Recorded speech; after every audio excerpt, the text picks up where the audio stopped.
Good morning, my Teaserking family. So I flew back last afternoon. I love it. I got up at 5, left for the airport at 6:20, got there about 6:40. And it's funny how the cab driver took a different route. I go, wait a minute, you're supposed to go that way. And it's kind of like a circle, I guess. Took it around, took another way, and I was there 5 minutes faster. So got to be careful with these cab drivers.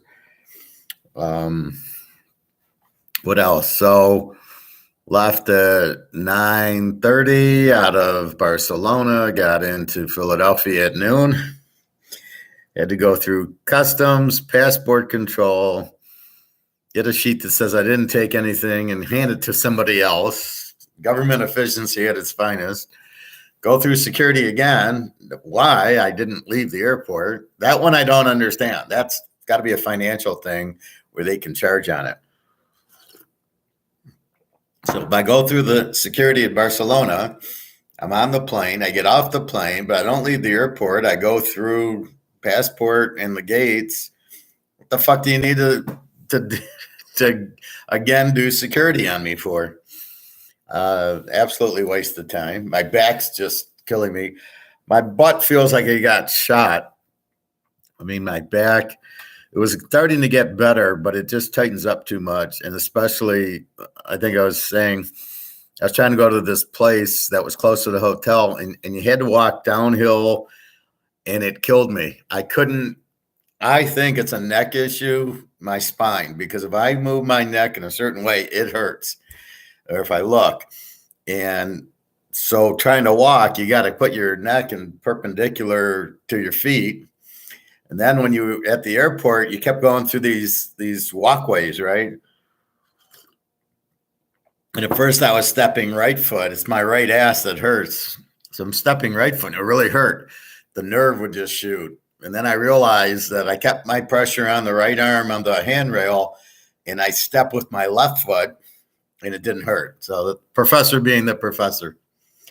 Now, here's what I do. So I went to Switzerland years ago, and I got this plate. This is just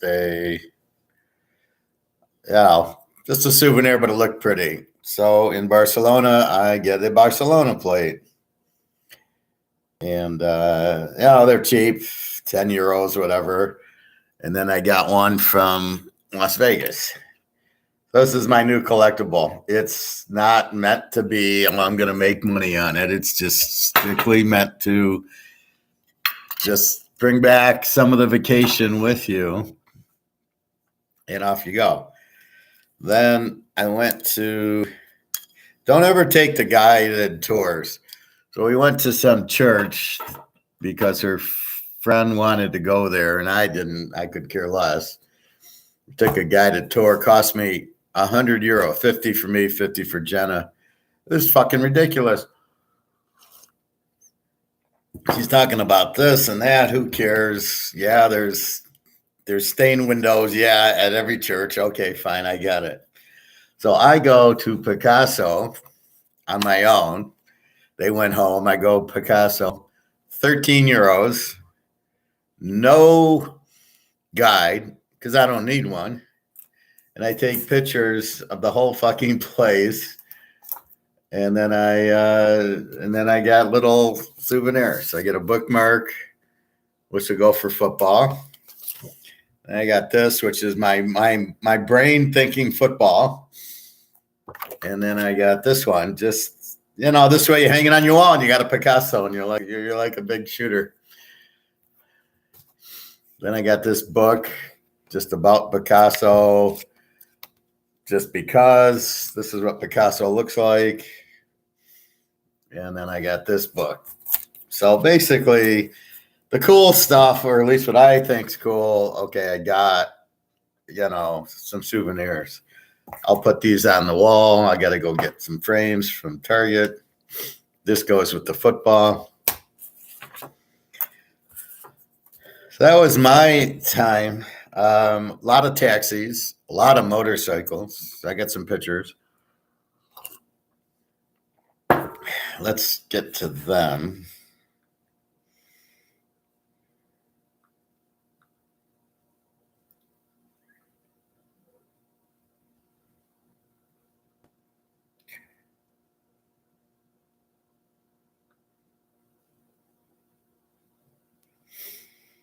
So let's see,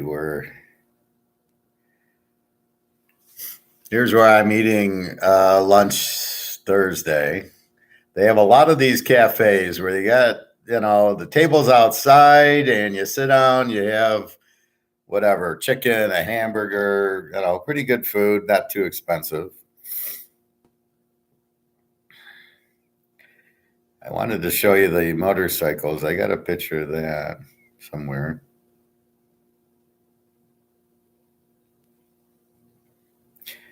Anyway, gas is $7 a gallon. This makes people buy motorcycles and not cars.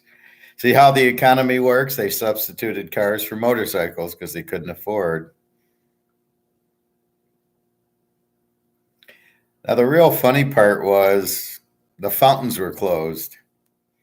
Now, I didn't really understand this. Now, this is a place we ate at on the beach, Shaoko. Very good. It was like Japanese but American. And I got a hamburger there, I got a steak there, and then I got chicken, which turned out to be sweet and sour chicken.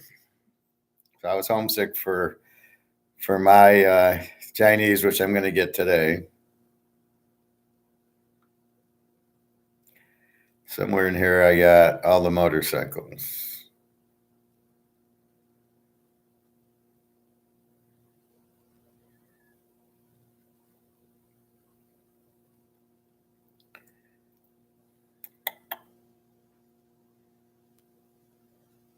Okay. So this is what it looks like, right? It's wall-to-wall motorcycle. I believe you rent them so if you go to some of these places, you rent bicycles. Well, in Barcelona, you rent motorcycles. I do believe that the people living there have them, but I think these are rent. Taxis can be for me to go to the beach was 18 euros one way. And, it's a little pricey. Again, 18 euros is $21. They really hammer you on that. This is from the James Bond movie where he eats the sheep head. So these are like sheep heads. Who the fuck would eat that? Bobby, maybe you. Maybe you is there sheep ears you can eat? Or are those pig ears? Maybe these are pig ears next to it. Pretty gruesome. So let's get into the market. So then I go to the market, and here's the market. And it's got, like in the movies where it's like an Eastern market where it's just everything you can imagine. Here's some chocolates and nuts. And here's some more chocolates, I guess. I want to show you something that was. So there's little balls, right? These little chocolate balls. So I got 3 of them. It cost me 9 euros for 3 little fucking chocolate balls. So you think this market's a good place to shop, and it's expensive as hell. For 9 euros is like $12 for 3 little chocolates that should have been $1. Then some idiot, then they have this. Some idiot wanted to sell me cherries. It was like $7.90 a kilo, which was apparently only one cherry. So he begs up and he wants to charge me $79 for a bag of cherries. And when I stopped laughing, he said, "Well, I told you." I says, "You didn't tell me. I don't know what you're talking about. I don't know what a kilogram is." So he wants to charge $7 for one cherry. Yeah, well, good luck there. Have you ever heard of Say's Law? So here's some nuts. So you get the idea. So this is a big marketplace. All the different foods they have there. But like here, it's 18 euros a gram. Well, what the fuck does that mean? Can you even get a gram? Like, can I get one? I mean, how much is 18 grams? This is good. I got a cooler. I got a berry one. I don't think it was sugar. It didn't taste like it had sugar in it. And for you, Bobby, here's all the meat. All the big freaking meat. And you can see the pig's feet up top, right? So they're hanging the pig by the feet. So there's got to be pig ears for you, Bobby, somewhere on this thing. Probably pig ears. Here's chicken. So you just, whatever you want, you just, but for me, I what was I going to do? This is $29.95, but I don't know for what. That for the whole steak? Is that for part of it? I got my avocados, and they said they were like 8 something per kilo, and I thought, fuck, it's going to cost me $8. Cost me $2. So I don't know. So that's where you don't understand the prices. Now, this is a good looking. This is a pig's leg. There's the pig's feet, and then there's the rest. And they just slice it. So they take a knife and they slice it. I saw them do that for some people.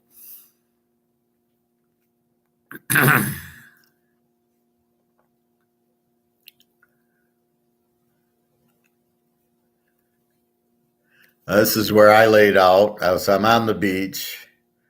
It's Mediterranean, so I can soak my feet in salt water, and they were fine. The first day they were tough because the plane, don't fly American there. Fly United or Lufthansa if you can. So I'm on the beach, beautiful water. I had a videotape of the waves. You know how you get that little machine, Sharper Image used to have it, and it would be the wave. Well, I took like a 2-minute video of the waves so I could play that. Anybody wants that, I'll send it to you. There's yours truly, just hanging out.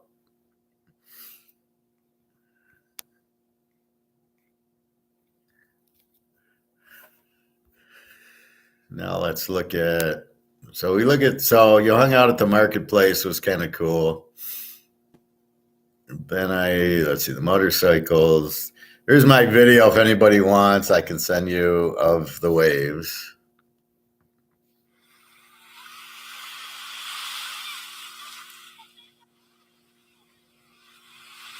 And they'd have all these people coming up to you. One woman, do you want a massage? One guy's trying to sell me a blanket. One guy's trying to sell me some other shit. So that's the Mediterranean salt water. So if you got bad feet, it'll take care of you.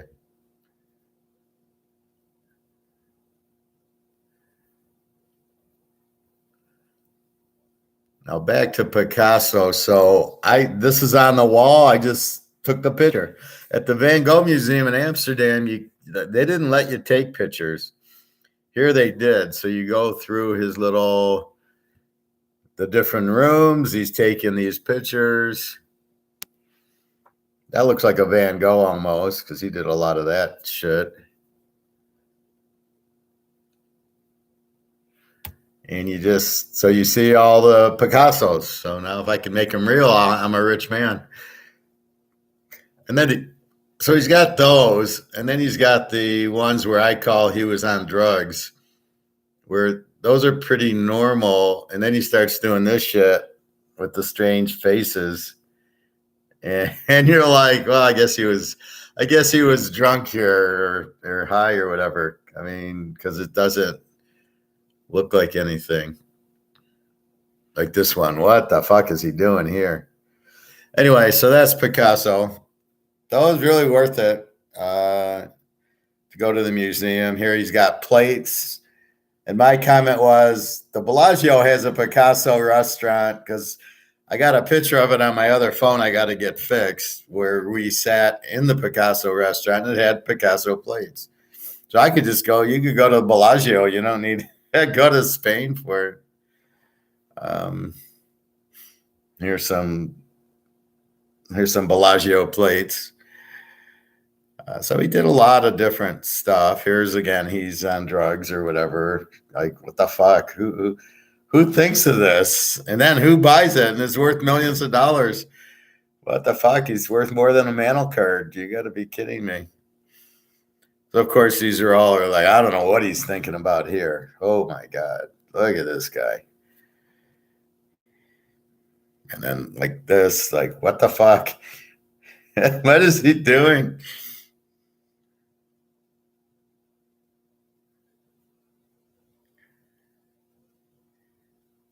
And then he has like some normal stuff. So he's all over the place. Anyway, that was Picasso. The church I could have done without. Here's a nice one. So he does them in color too. So that's Picasso. That's the market. So these are the two I bought. You can see my hands on them. So I bought this one and I bought this one, I believe. That's what I showed you. Oh, that's the book. One's the book and one's the painting. Yeah, I think I have that. Yeah. I got that one here. So I like the colors, and then this one I like because it's my brain on football or on everything. Scrambled. But it's very effective. All right, so that's Spain. You go to the restaurants, the cafes, the beach, very nice. A lot of taxis, a lot of stores. They got Burger King, Five Guys, and fries. Yesterday I was waiting at a cafe and it was like taking forever, so I said fuck it, and I went to a Five Guys and fries for a burger and a hot dog. Here's some more fish at the market. These squids, like you never see them here. I mean, look how the fish is. You never see the fish whole. You always see it kind of cut up.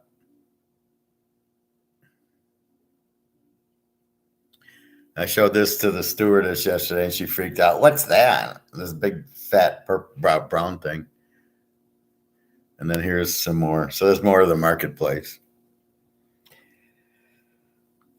So that was my time. I was there a week. Enjoyable, but my back. So like I said, sometimes I was able to walk through the airport fairly good, but what I realized is I had my suitcase and then I had my gym bag full of crap. So between the two of them, I'm pulling 50 pounds, and it just was too much on my back. So I'm in a little bit of pain now. These really help when I take these ibuprofens. They really, I guess, numb my butt up. However, I might try a chiropractor and like, what the fuck's going on? My feet are fine though. My feet are fine. I think I'm going to do a 75-hour fast for my back, my neck, whatever's wrong. Again, if we break our arm, our body heals it. So I've broken my back or whatever. I mean, this is crazy. It was hard to sleep because it would tighten up, and you have to roll over, and it's all in the neck. If your neck's not, like if your pillow's too high and your neck's out, it kills you. So you got to figure out how to put the pillow and how to sleep. I was sleeping like sitting up a little bit. Very hard. I took hot tubs there, which unfortunately I'm at a hotel that didn't have a pool. I couldn't believe it. Normally that's the first thing I look for. Give me a hotel with a pool and a hot tub. And it didn't have it. It was very expensive hotels in Barcelona, from what I could see on bookings. What else? So this is the restaurant I showed you, the Shoku. So here's Teaserking at his finest. I go to Picasso, then I walk to the Shoku. I walk to the beach because now I'm going to go relax on the beach. I actually started doing some workout on the beach as far as like putting the figure four for the back and then lifting my legs and spreading them. And it didn't hurt a bit because I was laying flat on the sand, so my neck wasn't fucking me up. So I go to the owner. He's walking by and I go, I was just at the Picasso. So I show him, I show him the bag. I said, look, I was just at the Picasso. It's not that far away. You should have some signage up at the Picasso or near it for this, Shaoko. I says, you need to put signage up because you've got people that can afford Picasso. So they got money. They're probably tourists. They're going to probably want to come to the beach and look for a place to eat. You should have signage or these cards somewhere nearby. Come to Shioko on the beach on Olympic Beach. There was like 5 or 6 different piers. And I said, you should do that because you're dealing with people with money who all need to eat and who probably want to see the beach because you're not that far from the beach. It's like in the old town, Picasso. So it's probably a 10-minute walk. So you're not that far. They're looking for the beach. They're looking for a good restaurant. And just put either coupons or cards or something and then show where it's located. And he loved the idea. And that's the Teaser King. There's demand, obviously, for beach and food. There's 1,000 restaurants on the beach, which I saw going, oh, wait, there's all these. And you got to stick out, but you're at the Picasso Museum. There's demand. You're dealing with people who are probably tourists, who probably have money, who can afford that, who probably, it's near the beach. It's the freaking Mediterranean in Barcelona. You're going to probably want to go. If you're that close, your 10, 15-minute walk, you're probably going to want to go to the beach. So anyway, I got this keychain. I'll probably give it to Irina or the baby, but I got this. I thought this was neat. It's just at a store near the Picasso. He had it, and I go, yeah, I got to get this. Elephant with the tusk up is very good luck. So I got that. Overall, it was a good trip. It's very dangerous, apparently, like crime. Not hard crime, but pickpockets and stuff like that. Now, I did not experience any of it. I don't look for it when I'm in a cab. I'm not walking in dark alleys. But this is the problem when you have a poor country, right? That you're going to have people buy motorcycles or rent them because they can't afford cars or the gas. If you run a red or yellow light or speed, there's a camera right at the light facing this way. So you drive through the light, it's a yellow or a red, and it takes your picture and you get like a 200-euro fine for speeding or running I think even a yellow light or a red light. It's ridiculous. And the speed limit's 30 kilometers an hour, which I know 100 is 100 kilometers is 62 miles an hour. So if we do the math, let's say 50 would be 36. Yeah, because in Canada, the speed limit's 100 is 62. So half of that's 31. And then we got to go half again, let's say. So it's about 20 miles an hour, the 30 kilometers. It's unreal. And there's just everybody's on motorcycles. So you have that, a little bit of crime. Now, a lot of food, a lot of cafes. And that's the difference.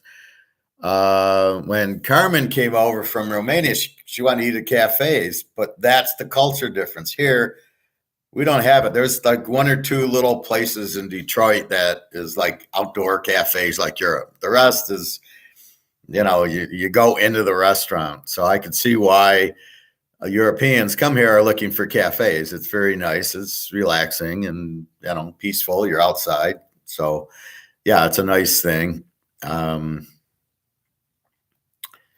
What else? So there was tours. There's one tour I wanted to go on was another artist who had basically took, it was like an outdoor thing.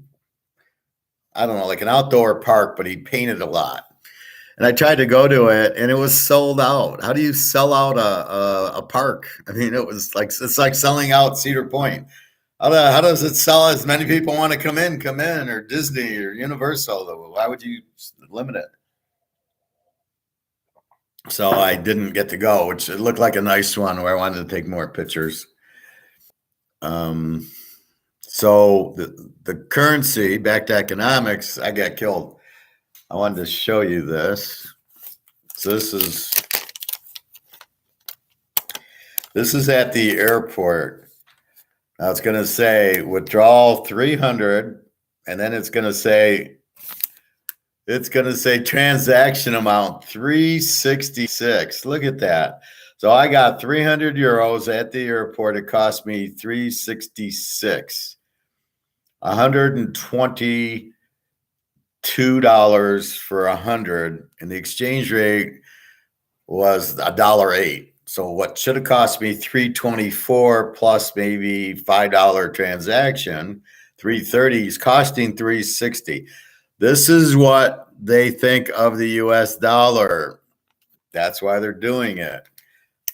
So be very careful going to Europe. You're going to get really fucked. But I'm thinking, but your currency isn't better than ours. Your currency is in bigger problems than ours. So I don't know. It's just part of doing business, part of the vacation.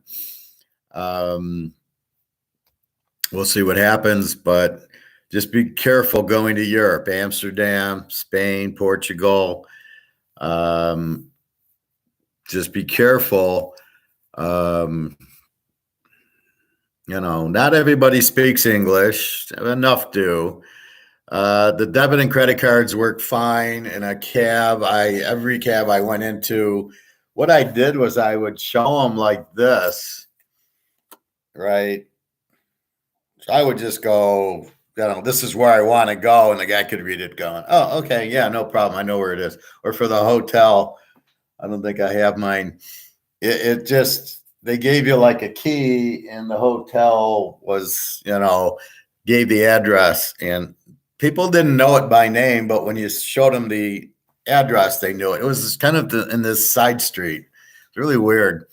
It was okay. I mean, it was decent enough. The buffet breakfast was 10 euros a day, and you got your eggs. Bacon was a little different.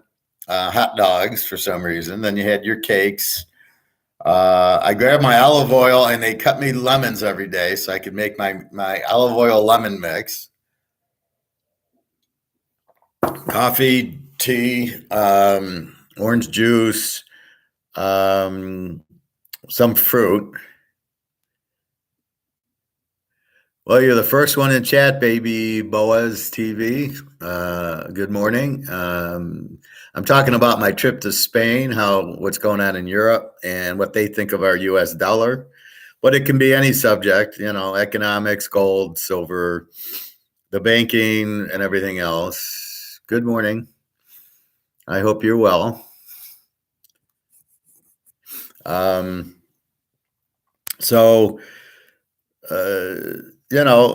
was a normal buffet, and it was fine. Hey, Bobby Bo. Yep, I'm back. I feel like I got shot in my ass. It hurts so much. Well, I'm lugging my suitcase and my carry-on, and they're both carry-ons, and I'm like, they've got to be 50 pounds because of all the shit I got in it. My back's like killing me. So I was showing my Picasso stuff, so I won't. You'll have to watch it, but this is what I got. This Picasso.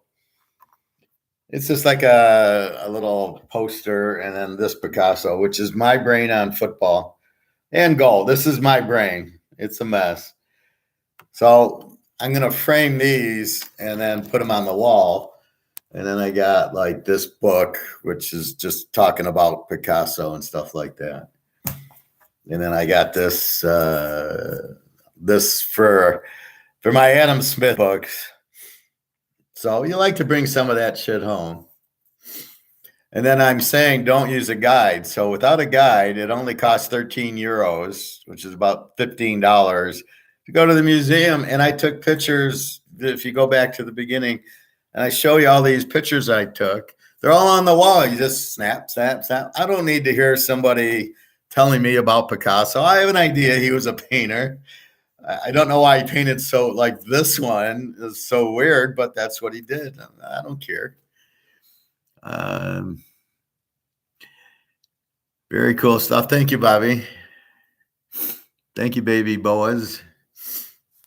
So I was saying we went to this church for Easter, and it was $50 a person to have a fucking guide. So I'm treating Jenna, it's 100 fucking euros.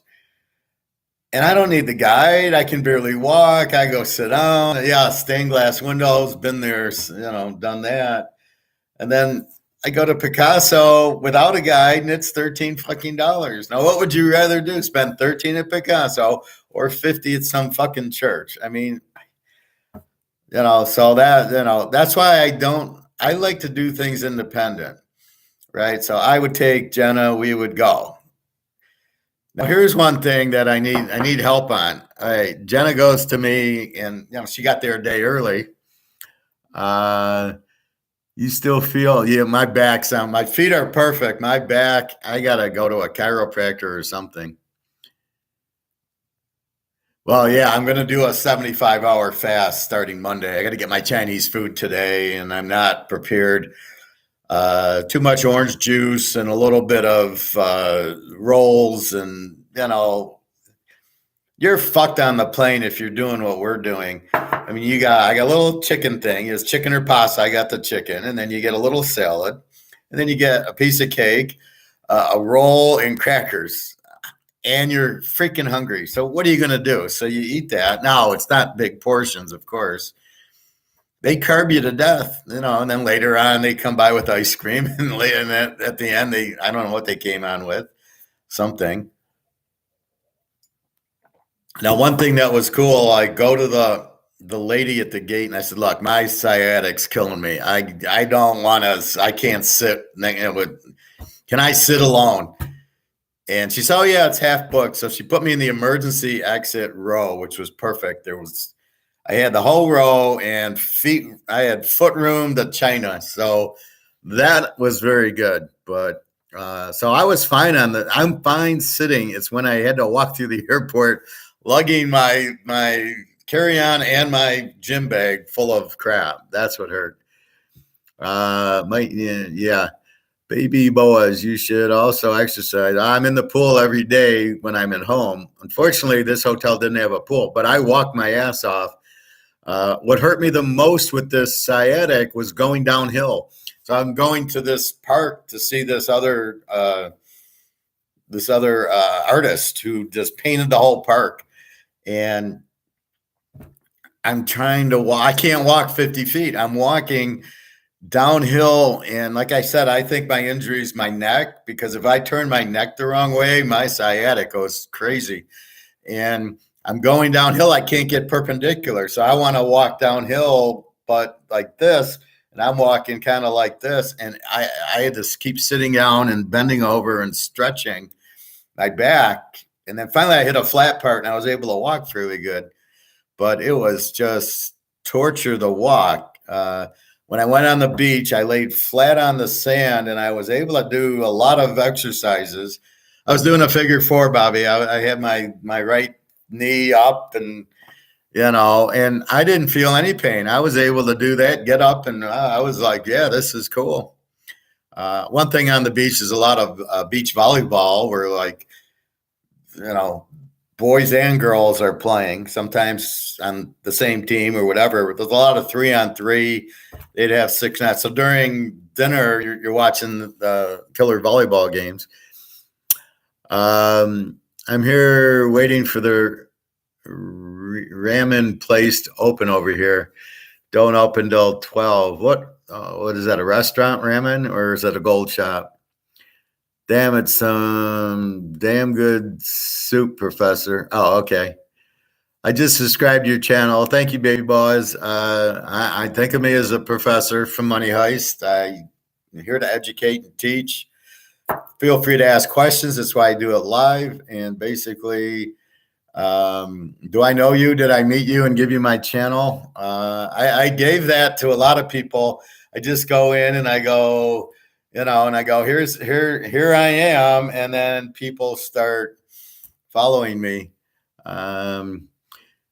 It's a Japanese place with some great sushi and ramen soup. Oh, okay.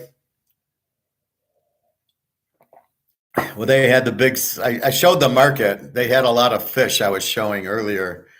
Um, I'll show you. So this is the market, right, that I'm talking about. Look at the fish. And they had pig's feet and everything else. Um,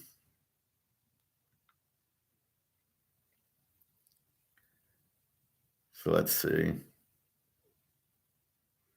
So here, you'd feel right at home. These things, Hagen, are, you can see they're pig's feet. So they lock the pig's feet up and they slice the pig, and then they got all these meats. And this is like a big marketplace there. It's really cool. And they had a lot there. So a lot of people, I would start talking. I'm at the airport, leaving a message for my friend who I met in Alabama. Pig feet is good still. You like pig ears, but I didn't see it. I'll eat it once in a while, but not that much into it. I know you love pig ears more than pig feet. Do you like chicken gizzards? No, I just eat the chicken breasts and the thighs and the legs. I keep it simple. So anyway, so I'm at the airport and I'm, bored. So I'm leaving a message to, I call him Berlin. I'm the professor. And I met him in Alabama in the pool. So I'm telling him about the gold's about to go through the roof and all this shit, and how the money sucks in Spain, how it's so you get killed. I was showing this, Bobby, I think just before you got here. So I took $300 at the ATM. So the top line's 300 euro, cost me 366 for 300 euro, and the difference is 108. It should have cost me 324 plus, let's say, $6 to process it. There's a 15% markup because they don't like the US dollar any more than I'm telling you we don't like it. So that's what you got when you go to Europe. You get really raped on the ATMs and the credit cards. You do a credit card. Let's see. Now these are jewelry.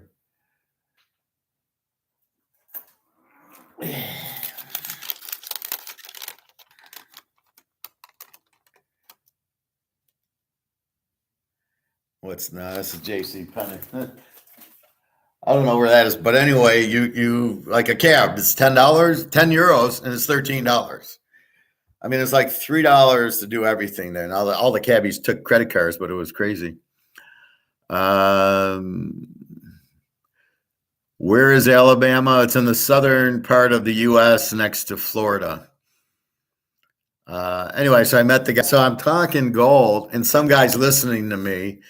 And at the end, he says, "Oh, you know gold?" And I says, "Well, I'm a professor. I teach economics, Austrian economics, and gold."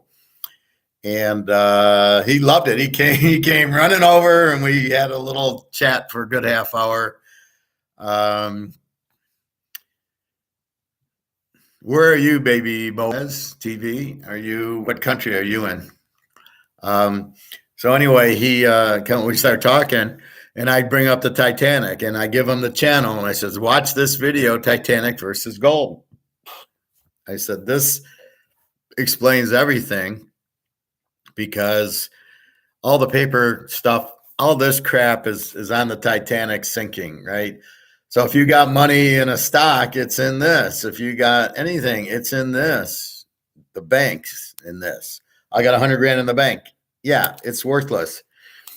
And I said, and then there's the gold boat, and I get into the attack on Wall Street. And I said, the guy lost 60 grand. If he'd have had gold, he'd have never lost a penny, and he'd have walked away with 100 grand instead of 60. He'd have made 40 grand with no risk.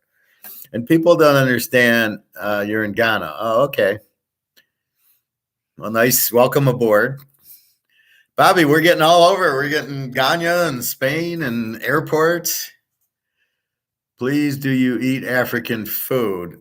Well, I don't eat. Bobby eats pig ears, probably lions and tigers and stuff. I mean, I eat meat, chicken, and a lot of veggies. So, what exact type of African food are you talking about? And then are you talking South Africa or the jungle? Are we eating monkeys and elephants, or well, what is it? Tell me what you eat that I should be eating. So anyway, we're having this discussion, and he's in the silver miner stocks, and or gold miner stocks, and he's saying, "Well, should I keep my money in that?" I said, "Get out." I said, "The whole stock market's going to collapse," and he says, "Well, gold's going to go up," but yes, but the stocks are going to get killed because they're going to dump all the stocks. Every stock's going to get dumped. I'm going to sell my portfolio. If it has silver miners in it, like Newmont, it's going to get killed. Then I said, just buy physical gold. Quit fucking around. Like the kid, like the lifeguard who said, should I get into the power washing business? And I said, just buy gold and silver. Why waste your time trying to build a business when all you got to do is buy gold and silver now? And that's it. You're done. You don't have to worry about it. Yeah, we're all over, Bobby. And okay, I'm going to tell you something. You're gonna love this. Let me just read this. Peanut soup and rice, chicken. Well, I eat a lot of chicken, baby Boza. I've had some African food back in the day in the Bronx. It was pretty damn good. Bobby likes all the food. He's Bobby Bonilla. Okay, so I'm flying Barcelona to Philadelphia, right? Yesterday. So the guy who overhears me on the phone is a Philly fan. And I show him my video and I say, this is a class and I'm the professor and I teach it. And he goes and he says, I know you. Not personally, but he knows you played for the Pirates and the Mets because he's the Phillies. So there you go, Bobby.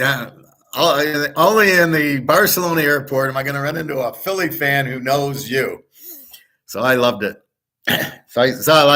I'm selling it like, look, Bobby Bo's in the class. It's a high level class because Bobby's in it. So we did that. So there's one guy he was from Africa, baby Boza, or Boaz. So this guy's wearing a New York Yankee hat. I go, oh, are you from New York? He says, no, I'm from Africa, and now I live in France. Okay. Why do you have a Yankee hat on? It's amazing, Bobby, how many people wear Yankee hats but have no fucking idea what baseball is. It says New York on it, and it's like wearing Nike or Ferrari shirts that he can say, look, I'm wearing that. So he's wearing that. So I started talking to him about gold. And I say everything else is worthless. I use the Titanic example. Everybody knows. I go, it's all paper. It's all going to zero. And he's like, yeah, nope, you're right. Then I kind of leave because I'm letting my back kind of get relaxed so I can walk. And I walk around in a circle and I come back and I overhear his buddy. What did he talk to you about? Gold. And the guy's like, oh, you can buy real estate. And of course I can't let that lie. And I go, oh, you're going to buy real estate. So when interest rates at 20%, do you think the value of your real estate is going to go up or down? I just spent 20 minutes talking to the guy from Africa in the Yankee hat, telling him the risk of gold is zero. It's a zero risk. You're going to gain 500% minimum on this investment. Tell me where you can beat that. You got to understand COMEX is just about blown up. The BRICS countries, the gold from Russia, China. You've got to understand the storyline. And it's like saying, look, Brady's not on New England anymore. This is what it's like. These guys want to bet New England. And you've got to tell them Brady's not on the team anymore. And they, oh, really? He's not? He's been gone like 4 years. And these idiots are still betting New England as if Brady was there. And that's the problem with gold. Well, it doesn't do anything. Yeah, but it's BRICS. It's a gold pack currency is like this far away. And I'm going to share that video with you. So Watch this, Bobby. This is a very good video, but I'm going to play a few bits. This is the newest one from our buddy Andrew McGuire. And he's like, how much physical do you own? There's a couple of good sections I'm gonna play for us.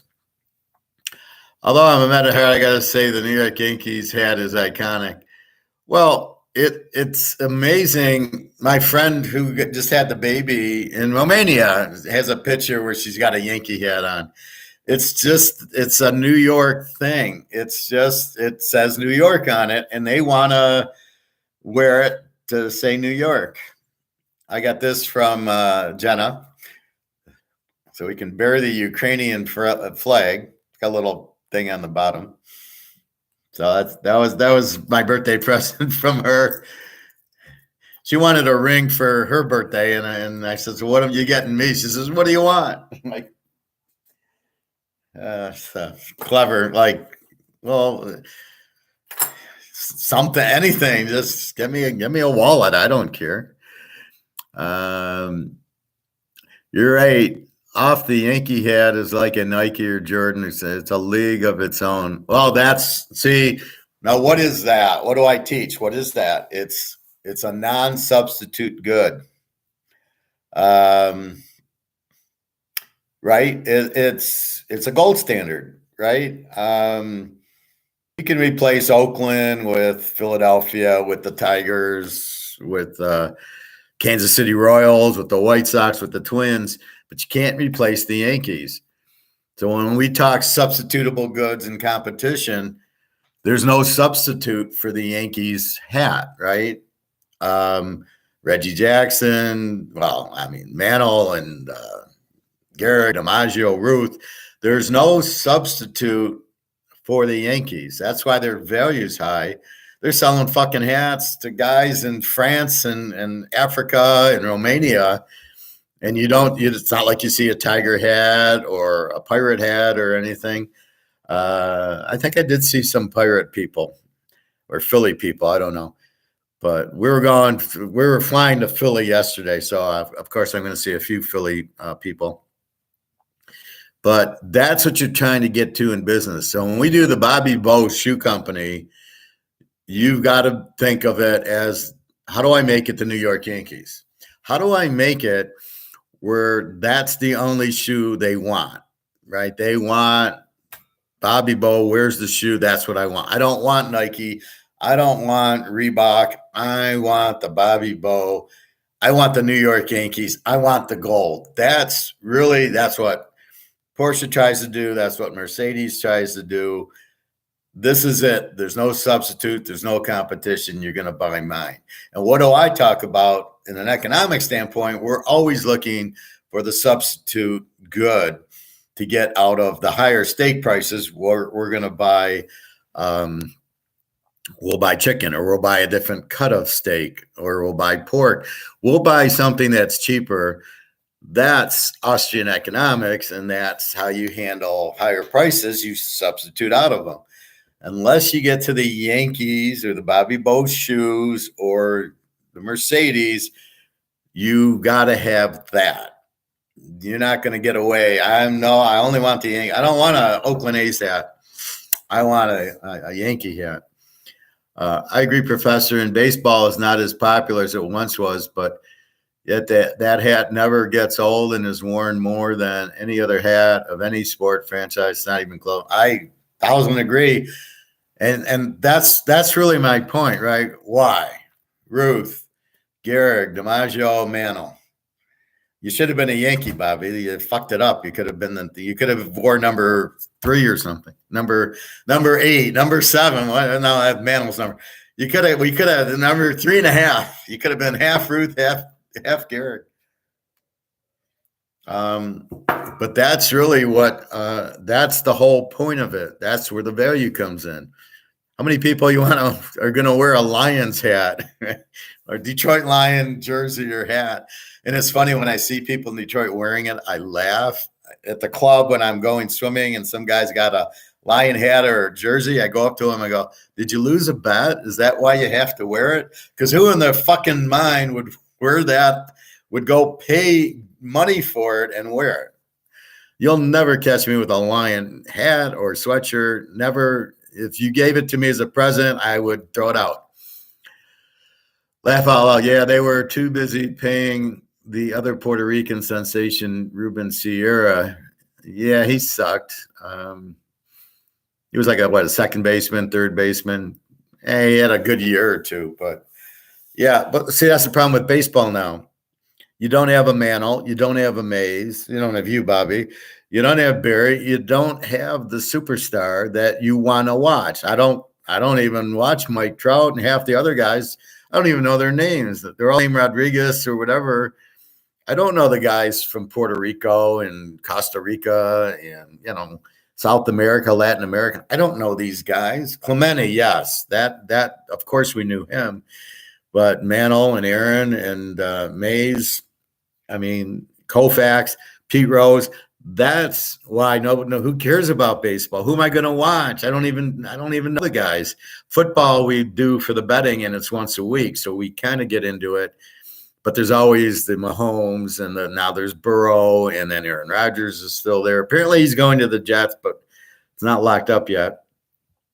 And you keep having that. You had the Brady's. So you have the guy you want to watch, but you have the betting, and that's what's key. I heard 3 guys on the Lions bet on football yesterday. Now, I didn't understand this. 2 guys got thrown off the team, but Jameis Williams, the receiver from Alabama, who sucks, he's out 6 games. Why did he get 6 games and the other guys are suspended or gone? This just shows you the quality of person. Who the fuck's betting football in April? And why would you bet it on your own? If I was playing, you're playing, right? You say, Professor, make a bet for me because I can't do it. I'll get thrown out of the league.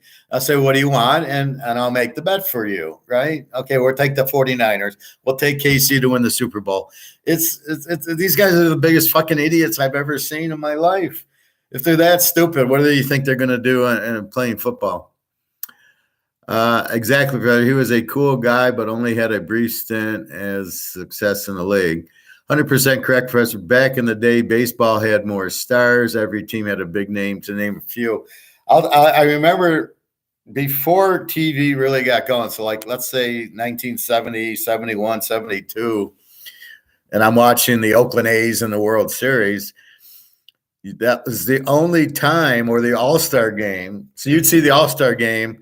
That was the only time you saw Mays and Aaron and Clemente and Pete Rose and all these guys. It was fucking unbelievable. All the superstars in the All-Star game when it actually meant something. But that was the only time you saw them. And then they do that Joe Garagiola Saturday afternoon baseball, and you might catch the Pirates, and you'd see Stargell, and you'd see Clemente. That was it. That you never saw. Now they're oversaturated, but there's nobody in the league, and I don't even know what time the game's on. I could care. I'll start getting into some baseball picking because I kind of figured out pitches and ERA is a good way to pick it, but that's about it. Hey, Prophet. I'm okay. My back's a little sore, but I just got back from Barcelona. Well, yeah, there's no football to do. Although, keep your eye on basketball. I'll probably start picking the playoffs, but I didn't pay attention when I was out of the country, so I'll start looking at that. Again, you're betting back the loser usually, and the team that's down, backs against the wall, you want to bet on those teams. Frank Thomas, Albert Bell, my boy, Gary Sheffield, Barry, Derek, Sammy, Edgar, and of course, Ken. The list goes on. Well, that's the point. And that's why you want, and who's there now? There isn't one of those guys. What? Mike Trout? I don't even know how good he is. I'm not sold on Mike Trout. I don't smell what he's cooking, as The Rock would say. So I don't know anybody. Hey, Prophet. You won't believe this. I think I have gout. Both my big toes are red. Well, you want some of this, and you want colchicine will take care of it really fast, but you got to get a prescription for it. Colchicine. Call your doctor. I got gout. Now, I only got, I don't know what the hell I get because I got gout. It moves, it's in my whole, it's not just the big toe. It comes here, it comes there. It's my back. I can't push off and all this swells up. And I keep bitching, I don't have gout because I thought it was just the big toe, but it's not. So anyway, get this and then ice it. Get your ice. I got those blue ices you'd put in a picnic or in your cooler. Just throw that on your foot, and really, there's just do a 36-hour, 48-hour fast. You can drink coffee, tea, and water. Otherwise, you're fucked. I mean, and I know how painful it is, and it's really hard to push off. So just, I don't know why you got both feet. It's really only in the one foot. So maybe you have arthritis. Maybe you ate something. Careful on your beer and your sugars and your salts.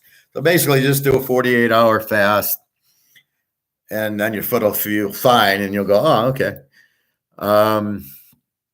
Celery street. I don't know. I ate some celery, but I heard that's good for it. Give it a try. See what works for you.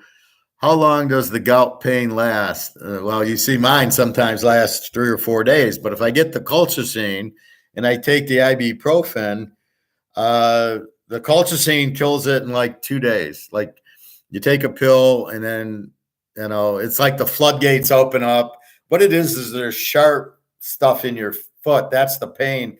These like isotopes that are just real sharp ice. And then so it's like blocked, and then the colchicine kind of unblocks it, and then it just goes and it goes away. I almost think I got gout in my back. It's like when my feet were bothering me, my back was fine. As soon as the feet got better, the back started bothering me. It was really weird. And, the best way is I got to lean forward a little bit and bend a little bit, and I can do it. But I'm going to go into the pool and just walk in the pool and take a hot tub for like a half hour, then go get my Chinese food. I don't have any pain. Is it possible it's really athlete's foot? What it could be is plantar fasciitis. That's usually, it moves around your foot. So if it's moving around your foot, if they're just red and there's no pain, you don't have gout. Gout is very painful, but gout, like it puffs your foot. And the problem is you can't push. So if you think of your foot, you're pushing, right? And if it's puffy, you can't do the pushing. Sometimes you face your foot out to try to do it.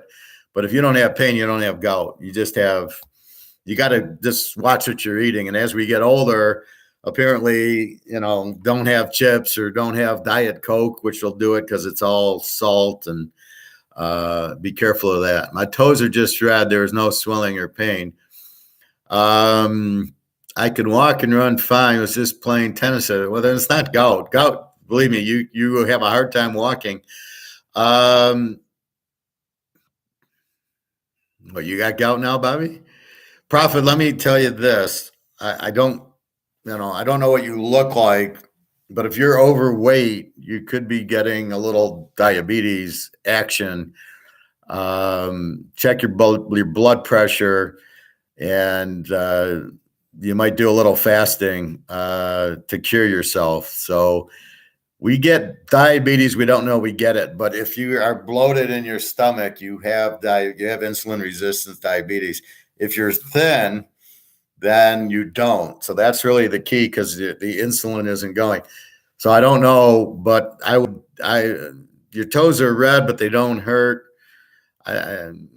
Maybe you just, I don't know. Sometimes I wake up and my feet are hurting. I think I get them under the blankets and I do something, but I don't know. 6'3", 210. So you don't seem, you seem proportionate. I'm 5'9", probably 210.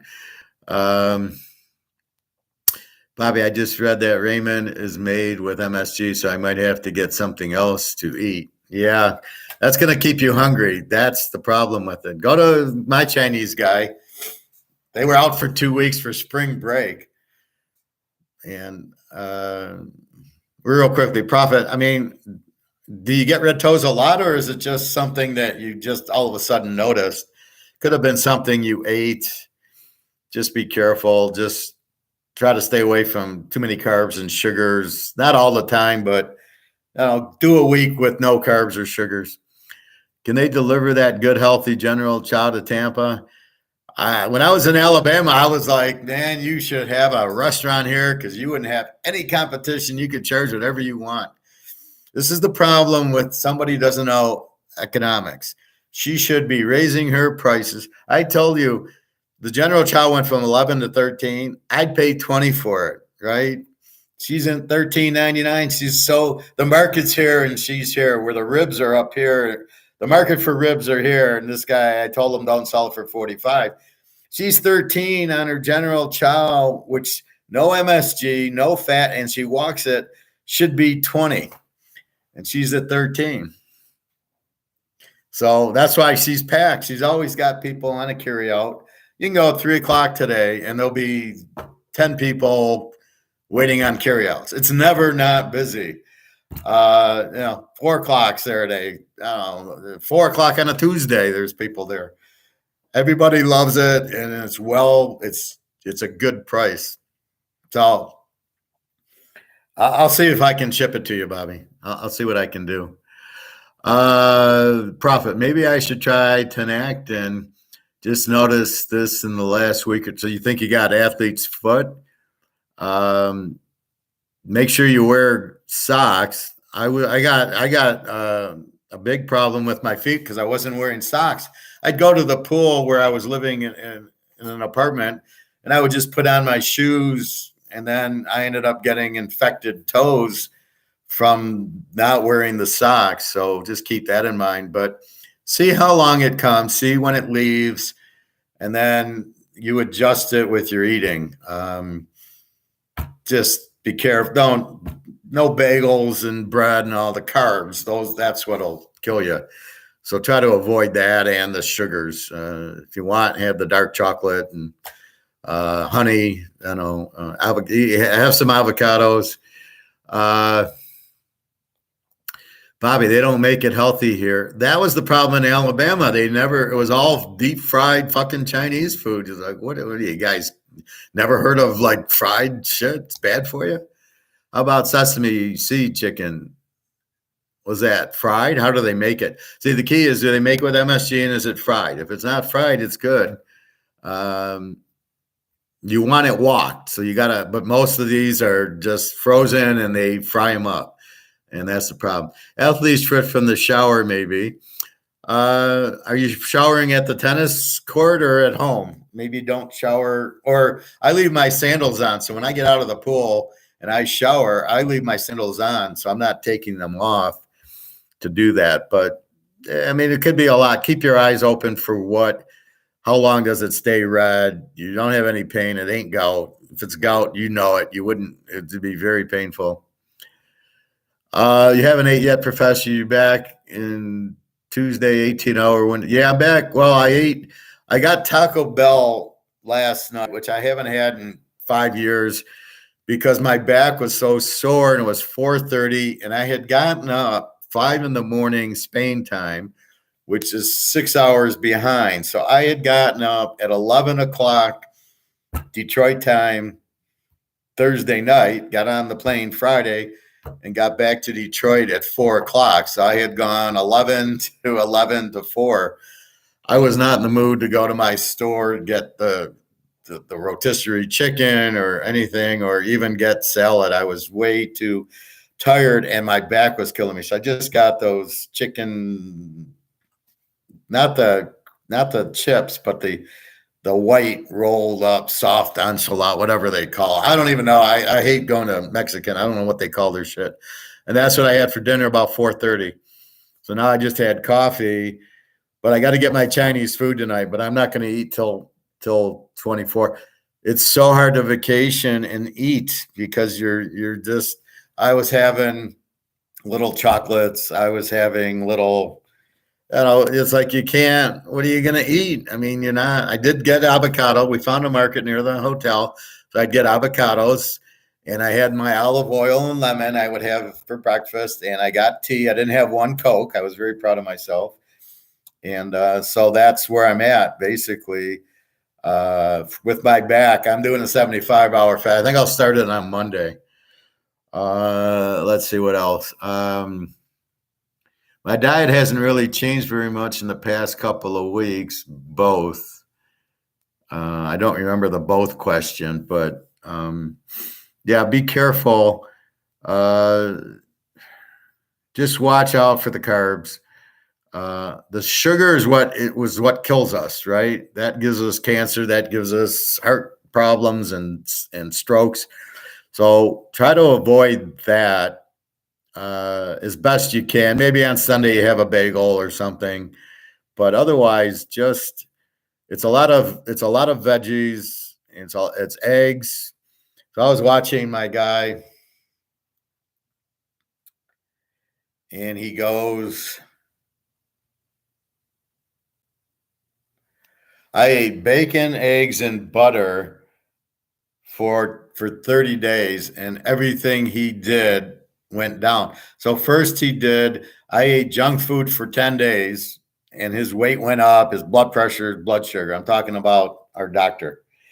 And then he says, well, I ate bacon, eggs, and butter, and I lost weight. My blood pressure went down. So what he's saying is the fat's fine, and you just want to avoid the McDonald's and the bagels and the muffins and shit like that. So that's his latest one.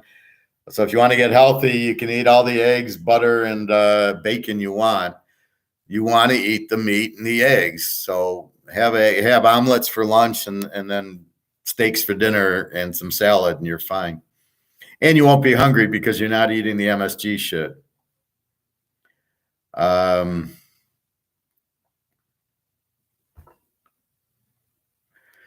right.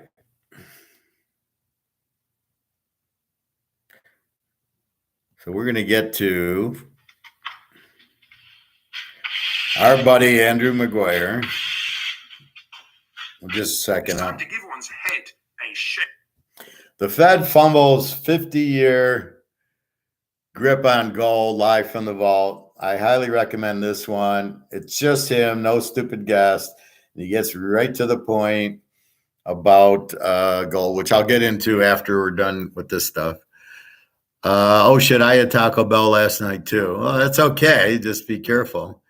I think I had tortillas or what they're called. I don't know, but I didn't get the taco. I don't want the chips. I got my Mexican pizza. Usually don't do fast food either. It was just because I was crippled. I couldn't walk from the plane. You know, I'm on the plane 7.5 hours. And it's funny, I was sitting for 7.5 hours. I was fine.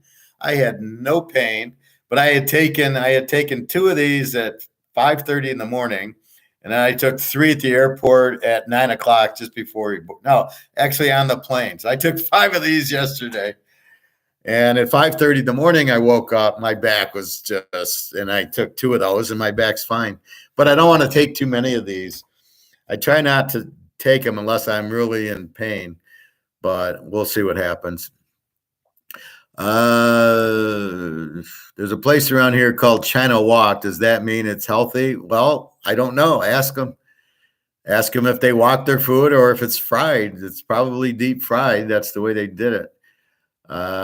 Prophet, you asked if I shower at the club and at home. Okay, so you do both, which is fine. I would just say at the club, wear your sandals. At home, of course, you don't have to. I thought bacon was the single worst food you can eat. Apparently not. This is like people telling you gold's bad, right? So it gets back to what I try to teach is who are you listening to, right? If you listen to me, you understand gold and silvers. You should have all your money in it. If you listen to some of these other idiots, you're going to get bad information. So meat is very good for you. It's high in fat, but apparently it's not. Fat isn't the problem. Cholesterol. He does a thing on cholesterol today, and he's saying it should be like 300. He says if it's 120, it's unhealthy. That's what causes most of the problems is low cholesterol. So the doctors get this 2 to 280 and think that's your range, and they're trying to get you down to zero, and that's not good. The low cholesterol is terrible for you. And he says 2 to 280 is normal, and even if you got to 300, you're fine. Like, don't get caught up on the numbers because these doctors are idiots. Like, what do they tell you to eat? Have breakfast. It's the worst thing you can do is eat breakfast. All I do is when I'm explaining my back or somebody on the airplane, I'll talk to anybody. And I say, well, look, if you break your arm, your body fixes it, right? There's nothing the doctor does. He puts it in a cast and the body fixes it. Well, let your body fix my back and everything else. And, dementia and everything else. Just eat right and do a little bit of fasting and you're fine. But yeah, Bobby, I'm not going to eat till tonight, and I'm only eating the Chinese. And then one day I'm doing 75 hours, and let's see if that fixes my back.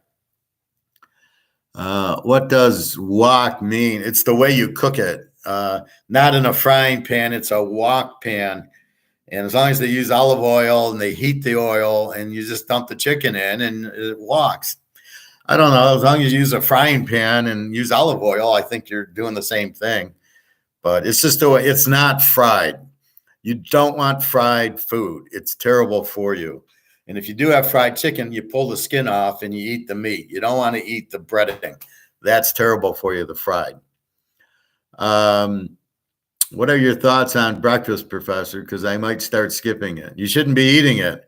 Well, you have a weird timetable, though, but I don't eat breakfast. This is my breakfast. I had coffee today. Just to eat something. I don't eat till I eat the avocado at noon. That's when I start eating. You want your body to heal, and you don't want a bunch of shit in your. That's like trying to clean the kitchen, and you got your maid over, and you're still putting dishes in the sink. You're eating while she's there, putting dishes in the sink. She never gets done. Let her finish the dishes. You don't want breakfast. You never want breakfast. Well, if you're on the vacation, yeah, you have to because you got the buffet. But you're at home. I know you're on a little different schedule. You eat at your 10 o'clock and you eat your dinner at 4 and you're done. So as long as there's that 6-hour window, but you don't, that means you're getting up early. I never have breakfast. I mean, just obviously in Spain I did, but even then I waited till like 9:30, 10 o'clock to eat it. And, you're at the mercy. You're with your girlfriend. She wants to eat dinner at 7. What are you going to say? And it's just 1 week. And now I'm home. I'm back to intense. Let's not eat and let's fix my back already.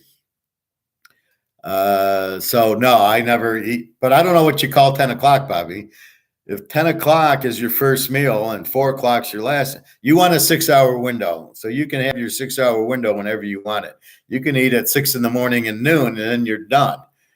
And then you're waiting for 6. But to me, I eat at noon, I eat at 6 or 7, and I'm done.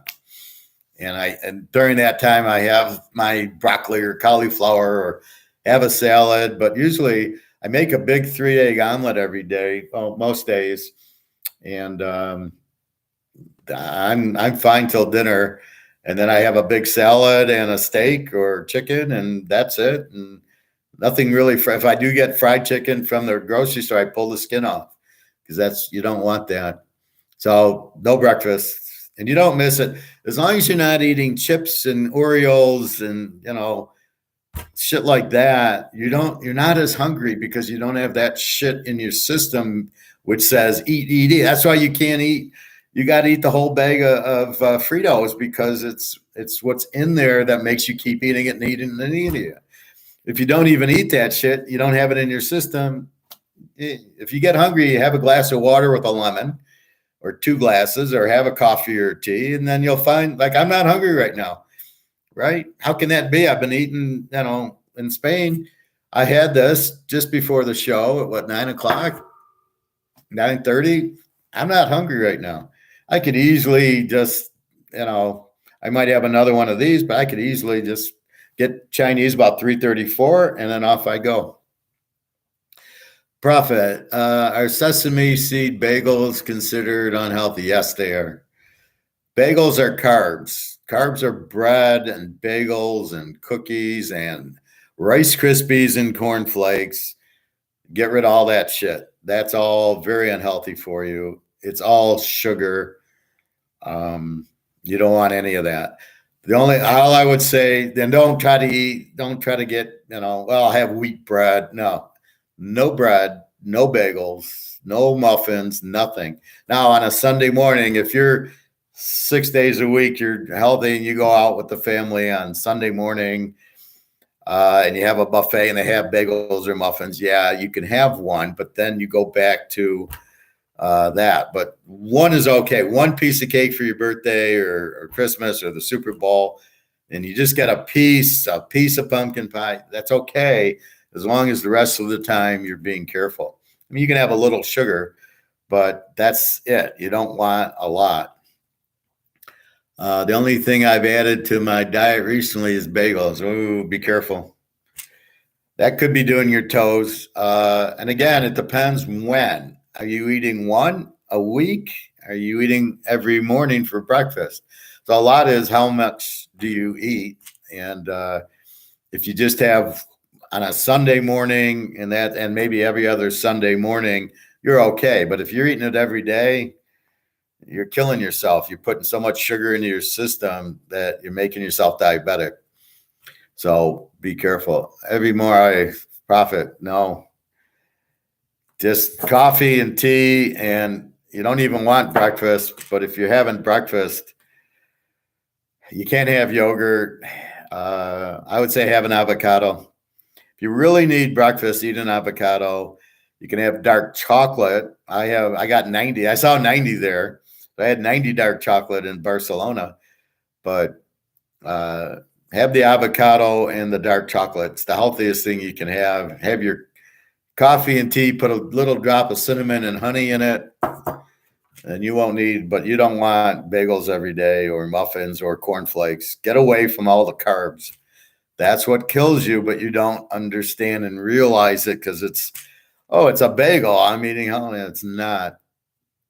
Yes, really.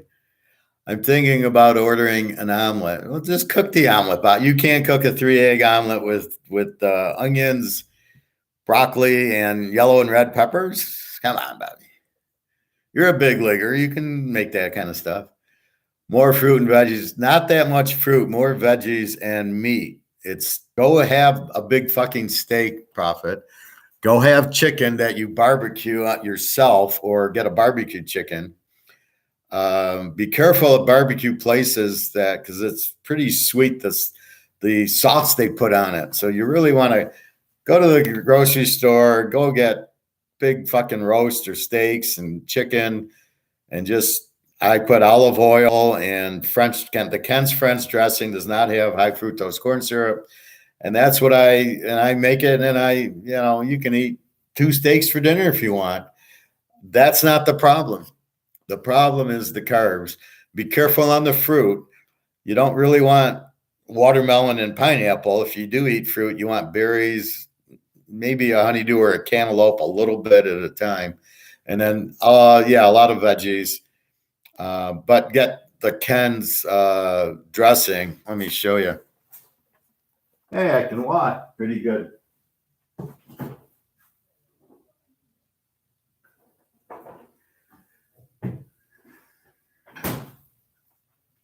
This is my main ketchup. It's Ken's Country Fresh. It's got a little honey in it. Ken's Steakhouse, but if you look at the ingredients, there's no high fructose corn syrup in this. That's your killer. That's what's in Kraft and Miracle Whip and ketchup and barbecue sauce, open pit. So as you can see, there's some sugar. It is sugar, but it's not high fructose corn syrup. And when you look at the carbs, it's 10 grams. And when you look at the sugars, there's 9 sugars in here. But you're just pouring a little on your salad. Or if I have steak or if I have chicken, I pour this as ketchup. And it tastes great, very sweet, but it's not high fructose corn syrup. So I substitute that when I'm marinating. And so I don't have ketchup or barbecue sauce anymore. I have some olive oil and that. Sometimes I squeeze some lemon in it.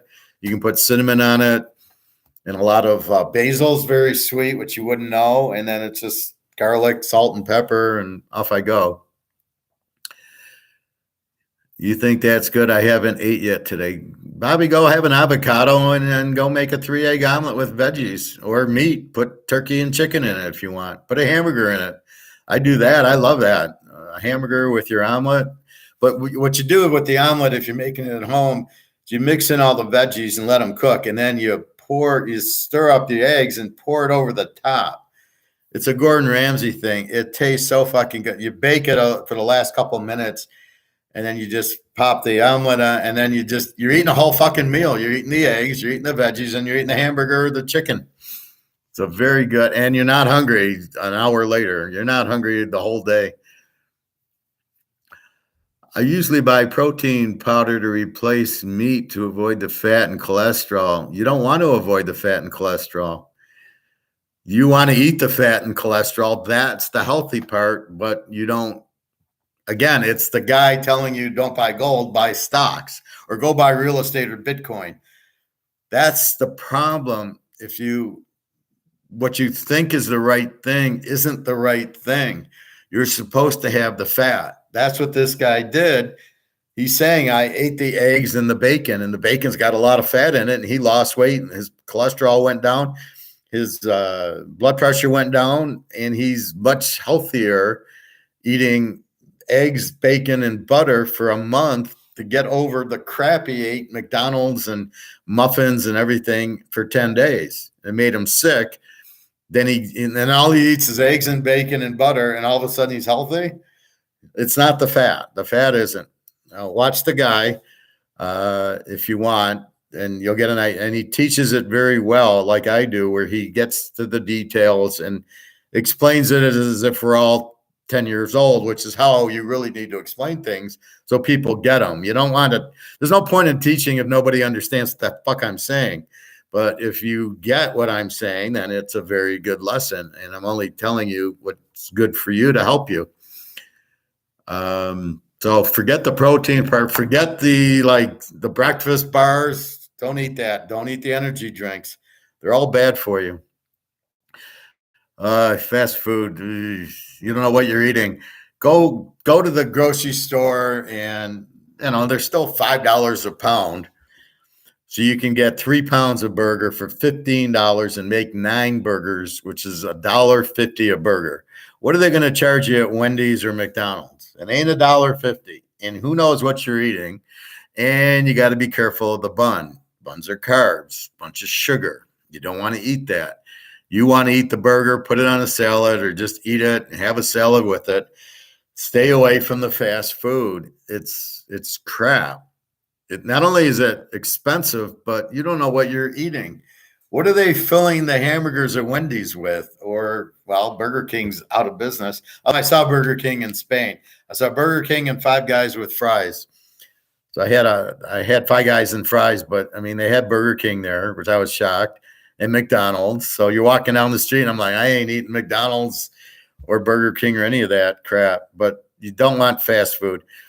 What you want to do, Prophet, you go to a good grocery store that sells good meat, and you get 3 pounds and you make 9 hamburgers, and you put one and you cook it, and then you store it in the fridge, and then you pull one out and you have it for the next 2 or 3 days, and you can have 2 or 3 for dinner if you want, and put it in your omelet, put it in your salad, whatever you want to put it in. And that's really, and you're not cooking I don't cook every day. I cook Sunday because it's usually not much going on. And then Monday, Tuesday, Wednesday, I'm running to the club to swim and everything else. And I'm not cooking anything. So I've already cooked for that. And that's the whole point of how I think is that I don't want to cook every day. I don't want my girl cooking every day so you can make hamburgers. You can make 2 steaks. Sometimes I make 2 steaks, and I'll have one on Sunday. I probably won't even eat the whole one because I'm not as hungry. So I eat half on Sunday and the half on Monday, and then the second steak I might have Thursday and Friday. And I've noticed that when I get Chinese today, I'll get the General Chow. I used to eat the whole fucking thing. And it's a big, I think I've shown you, I know I showed Bobby, it's a big, Chinese thing. I'll eat half of it. I'll eat about 10 pieces. You get about 25. I'll eat about 10 and a little bit of rice and some broccoli that comes with it, and I'm done. And this water goes back in the fridge, and then that's Sunday's meal. That's why I'll start my fast Monday. But it's very healthy. There's no MSG. It's not fried. So it's really just eating a good chicken dinner. But, and then I'll have it for lunch tomorrow. So I eat it for dinner tonight, lunch tomorrow, and very healthy. Should I buy lean meat or extra lean? Oh, lean's fine. I buy the 91 sirloin and sometimes the 86 sirloin hamburgers. And that's fine. Again, fat's not your enemy. It's the sugar. It's the high fructose corn syrup. That's your enemy. And that's in all Kraft Foods and Open Pit. And, look at Miracle Whip.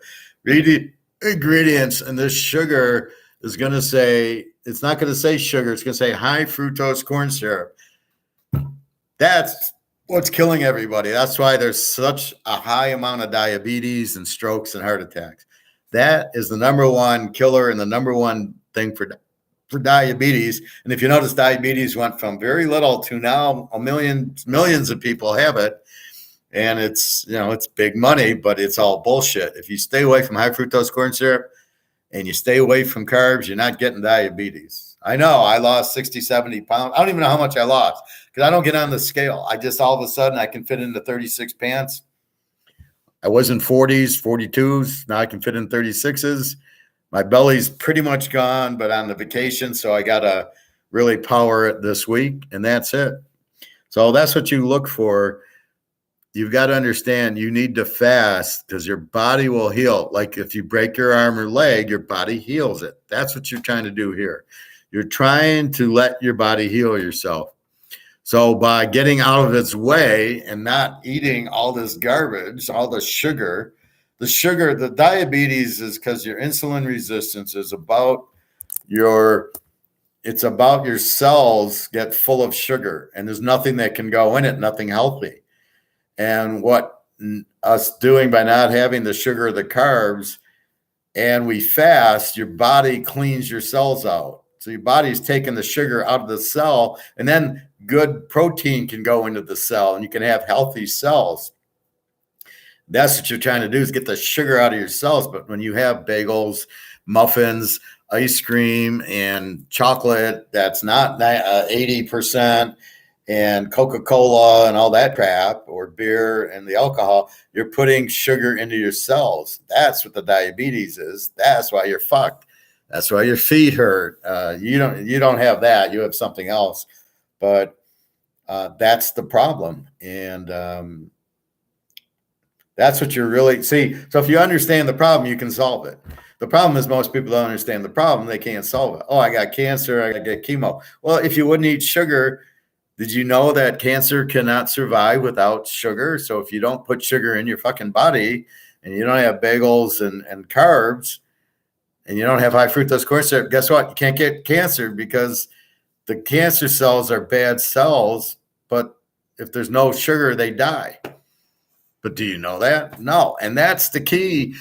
Do they teach it to you? No, except for my guy. He teaches it to you, but that's it. So you're totally fucked because you don't know who to listen to. It's the story of Attack on Wall Street, right? The guy goes in with 60 grand. He's a soldier. He's a weapon guy. He's a security guard. And he goes in. I also have triple berries. Prophet, we got to fix you up, man. No cereal, no bagels. You're killing yourself with sugar. So the story as it goes is Attack on Wall Street's a movie where the guy loses all his money and he starts killing executives for making these bad decisions. So he's got 60 grand and he goes into his broker who he doesn't know, who's somebody at Merrill Lynch or whatever. And he says, I got 60 grand. I don't want any risk. Oh, okay. I'll put you in a real estate investment trust. You'll get 8 to 10%, no risk. No, if I'm getting 8 to 10%, there is risk because you can't get The only thing with no risk is gold, real physical gold, coins. That's the only thing in the world with no risk. So he goes and he trusts the guy, and you got to blame him for not learning and understanding what he's supposed to be doing. So I got 60 grand, and the guy doesn't care. He's a broker. He wants the commission, puts him in a real estate investment trust.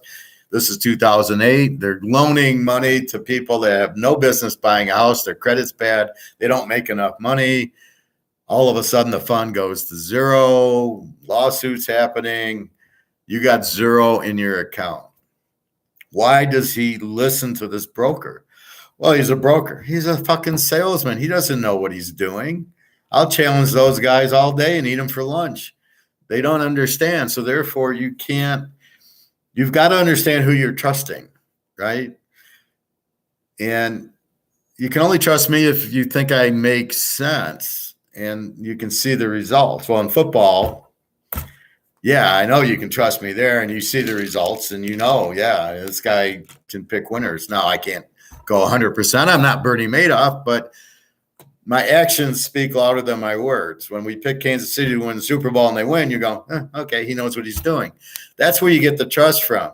So if you're going to go to a broker and you don't know him, you should learn it yourself, or come to me and I'll tell you, and or watch the broker a little bit.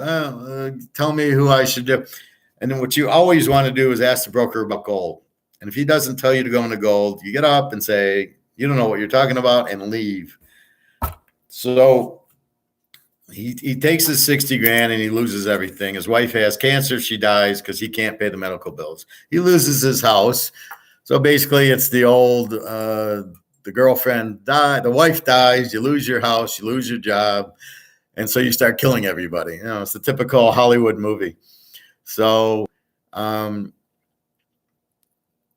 if he would have taken his 60,000 and bought physical gold and let's just say physical gold in 2007, gold was selling for, I believe, $850 an ounce. So he buys 60,000 divided by the 8, whatever, how many ounces he gets. 60,000 that he has is now in gold, and he puts it in his safe, and he's a big security guy. Nobody's robbing him. So he's got it in his safe. Now his wife gets cancer. He needs money. Guess what? He's got it. It's right there. Guess what? Gold went from 850 to 1,100.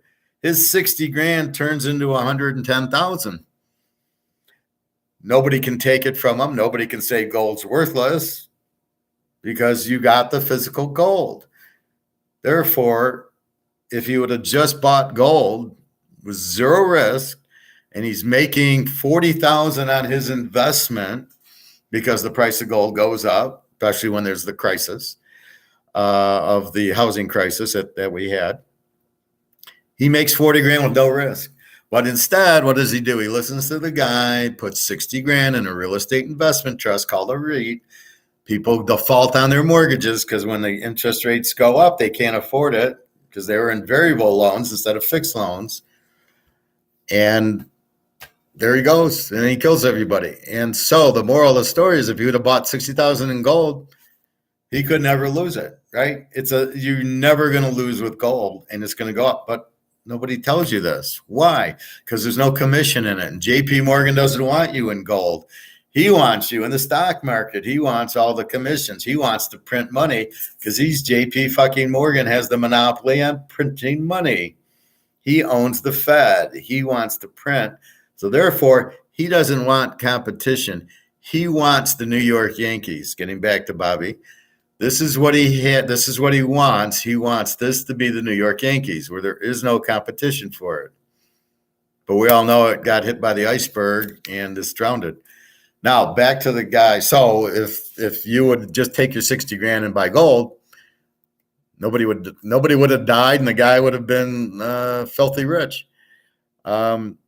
So I'm talking to the guy in the airport going to Philly fan, and he goes to me and he says, "Will the dollar really go to zero?"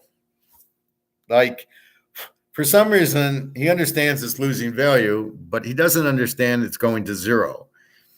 And I say to him, yeah, it's going out. It's gone. It's the fat, ugly girl who used to be beautiful when she was 20, turned into fat ugly at 60, and nobody wants to date her for obvious reasons, and she's gone. I says, yes, it's going to zero. Nobody wants it. Don't you understand? 100 countries are out of the dollar.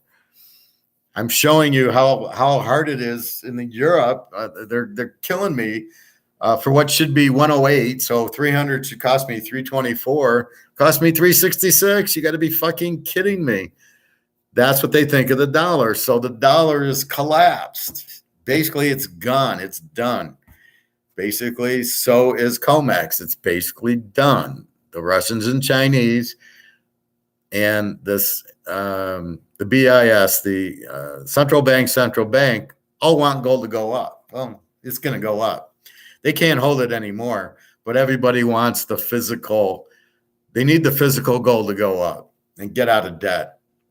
And that's what's happening. And it's going to, and you see $2,000 gold. Well, it was just 1,600, 1,700.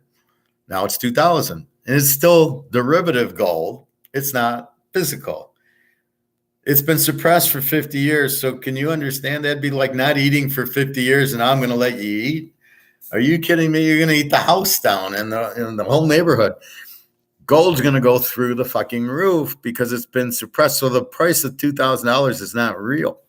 It's COMEX derivative. So JP Morgan doesn't, oh, look, it's not a good investment. You know, go buy Microsoft. That's what they're trying to tell. Buy real estate. So I heard that from the guy at the market. I'm telling him about gold. He goes to, and his buddy goes, oh, buy real estate. Why would you buy real estate now? Not only is it way too expensive, the interest rates are going to go up higher and higher and higher with the inflation. That ain't coming down to 2%. You can't. Once I divided this in half, okay, so it's like this. Here's inflation. All right, I got $1. Once I break it into 3 because it's losing value, I can't put it back together.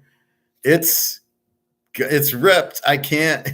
It's 3, and it can't be 1 again. No matter what I do, I can't make it 1. And that's the whole point of inflation. You can't. Once you've printed $20 trillion, you're fucked. You can't put it back and burn it. And then all the other countries are getting off the dollar, are shoving the dollar back to us. So that's going to really make inflation. So that is what you have. Now, if you're sitting on gold, and again, as Andrew says, it ain't gold price going up. It's the value of the dollar going down. And that's what's happening, as we know. That's why it's not anything to do with prices. It takes more dollars since you're fucking the value of the dollar because it's paper. It's not backed by anything. The more you need more dollars to buy, this I've noticed. This is a perfect example. This was $2.99 is now $3.59. It's fucking salad dressing. It's now $3.59 because of inflation and they're raising their price. Now, what do? You don't buy it. You wait till it goes on sale because if nobody buys it, they can't raise prices. They go out of business, but they can't raise prices. And that is what we do is we see the prices going up and we try to substitute, but we can't substitute Ken's because it doesn't have the high fructose corn syrup. However, we did substitute Kraft salad dressing with Ken's because it's healthier. Profit.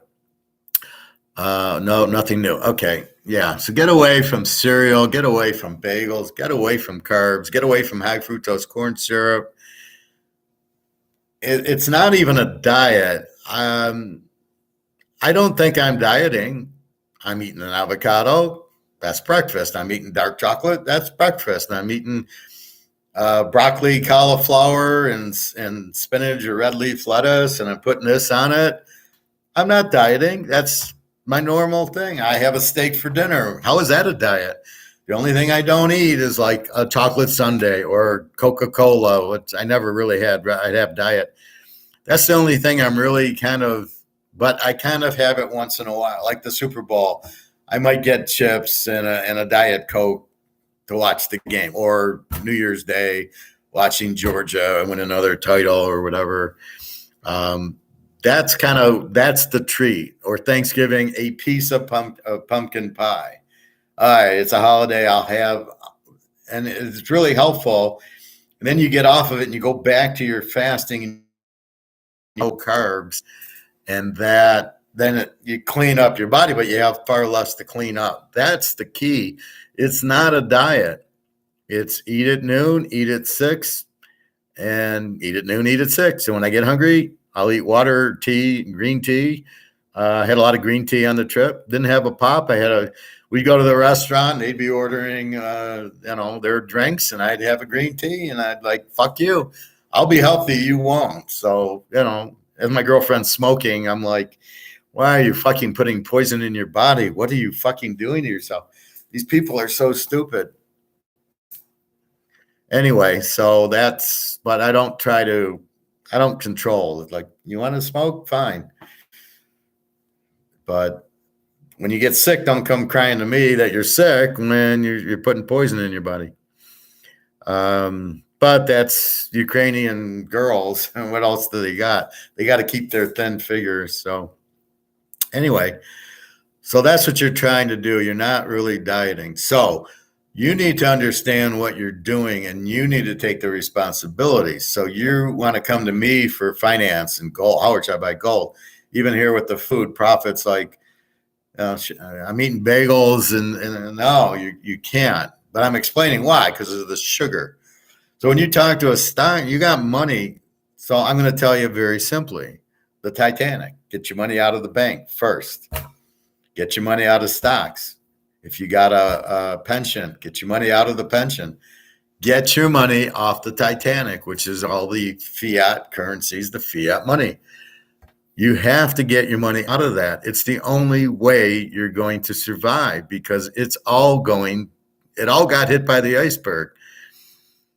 And you've got the warning now is to buy gold and silver. And then I back it up with if the guy okay, so the attack on Wall Street wouldn't have happened if the guy bought gold.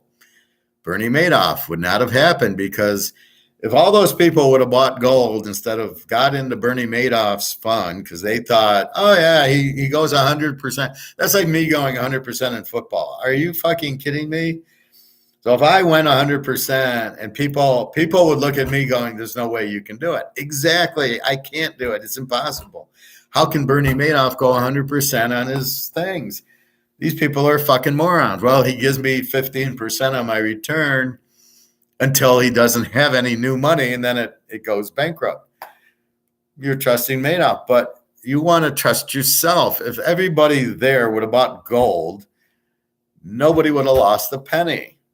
And then they're all crying, oh, I trusted Madoff and he screwed me. Well, you can't trust Madoff. You can't trust anybody. It's got to make logic. You can only trust yourself, and you try to get enough info. So from me, you try to gather info, and then you ask me questions. That's why I do it live. And if I don't make sense, you ask it again, and I'll try to answer it in a different way that you understand it. But when I'm telling you to buy gold, then you go talk to a broker and you ask him, well, do you recommend gold? And he says no. You get up and walk away. You'd go, why? Well, gold never goes up. Do you realize COMEX is exploding because of BRICS? They don't even understand what BRICS is. Well, wait, Russia and China are coming out with a currency backed by gold. It's going to make the gold price go a little bit higher. And as COMEX gets destroyed, nobody will be keeping it down. It'll go to market. And if the market's here, and the Mickey Mantle cards price is here, and the market for gold's here, and the price is here, don't you think it's going to get up to where the demand is? And with all these currencies going to gold because it's the only way out, of course it's going to go through the roof.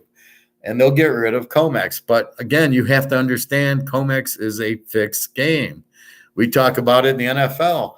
Oh, they do the lateral play, and it ends up where the other team scores a touchdown and covered the over or covered the game. Does that seem realistic to you? No, it's fixed. That's what's fixed. So COMEX is fixed, but you can't do it every game, and you can't keep it down. It's not going to happen. It's about to blow. And I'm going to show you on Andrew Maguire in a minute when we get through this thought process. At least you put my mind at ease as far as gout goes. Oh, I'm glad about that. Yeah, you'd be painful. You wouldn't, if you had gout and you did this to your big toe, it would be swollen and you wouldn't be able to do it. So that's the first thing. So you don't have gout. If you can run around and play tennis, you don't have gout. I hope I put your mind at ease with gold, but if I don't, I don't. And with sugar, but I take, the sugar I'm taking from the doctor I showed you with the eggs. That's not me, but I learned it from him, and I'm helping you, saying this is what I learned from Dr. Stan.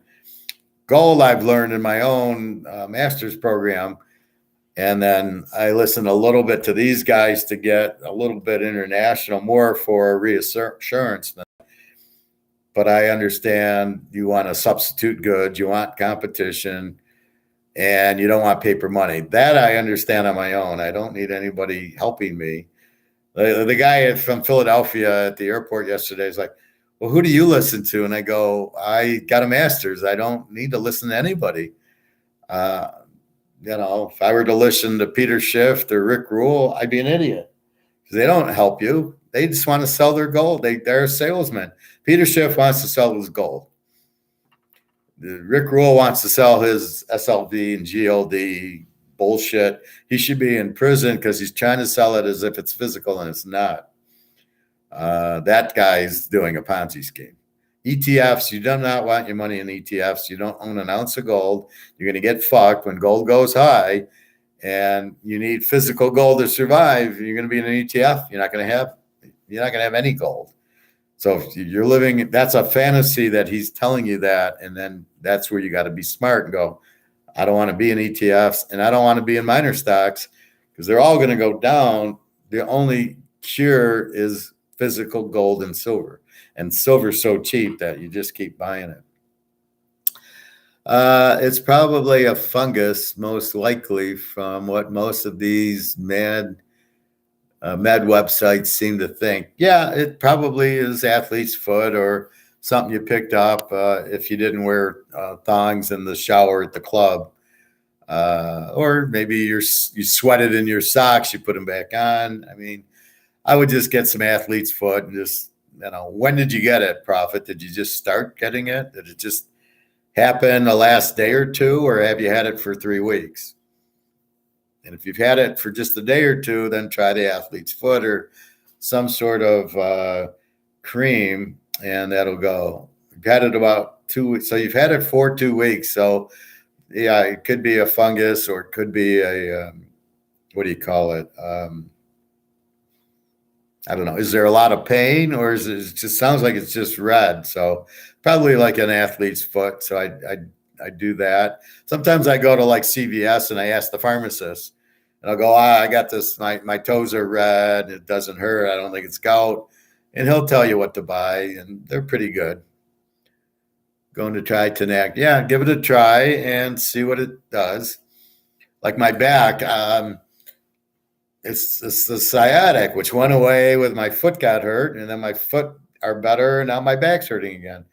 And I think it's my neck. I think if I turn the wrong way or get into the car the wrong way or get out of the car the wrong way, my neck hurts or my back hurts. So I might try a chiropractor on Monday to see what happens if that is the, if they, I really just want somebody to look at it and then tell me what they think. It's clearly the nerve. It's not a pulled muscle type of pain. It's a pinched nerve type of pain that's really tough. But it was amazing. I was sitting on the airplane all day yesterday. It didn't hurt at all.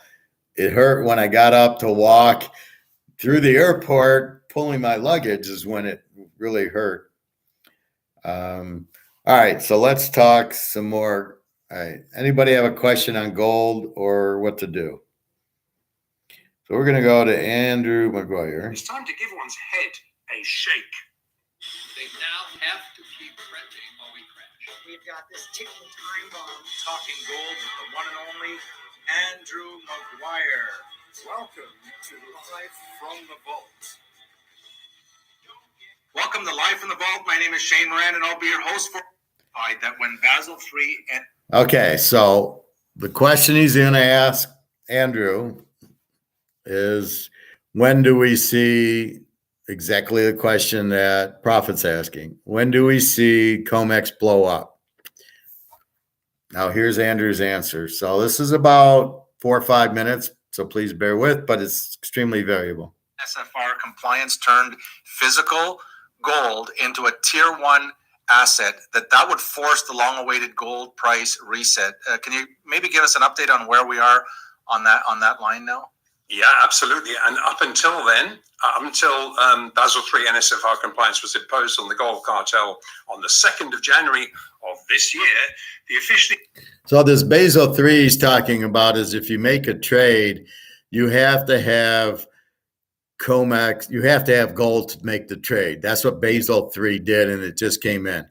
Prophet, just keep watching. We're going to answer that question. Sanctioned cartel market-making agent banks privileged to have gold accounts with the Bank of England were able to add unlimited quantities of undeliverable paper gold in sufficient size so as to be able to manage the unstoppable but very slow stair-step price rise in the price of dollar denominated gold. They could never stop it rising, but they could contain it enormously.